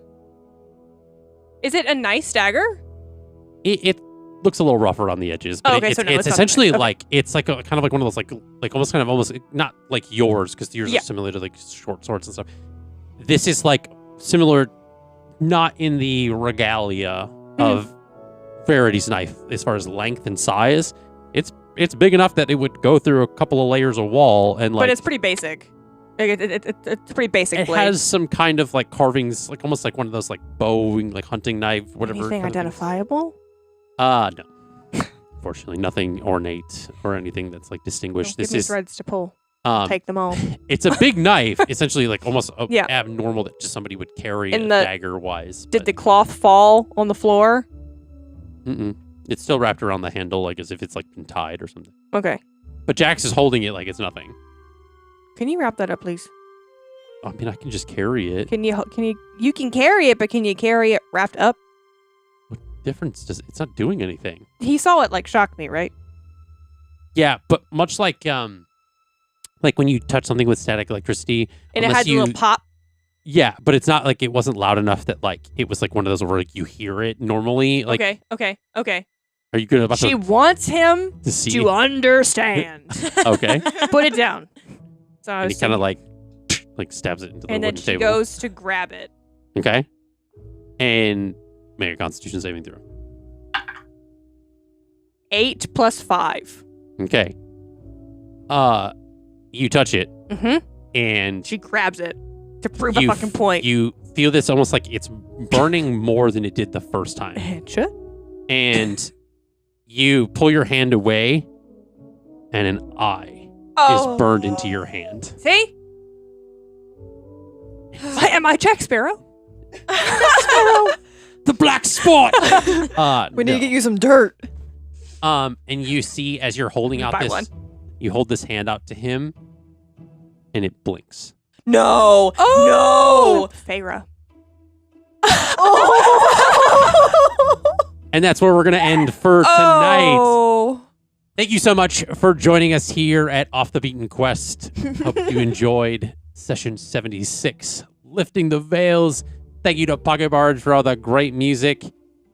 And we will see you in the next episode. Bye.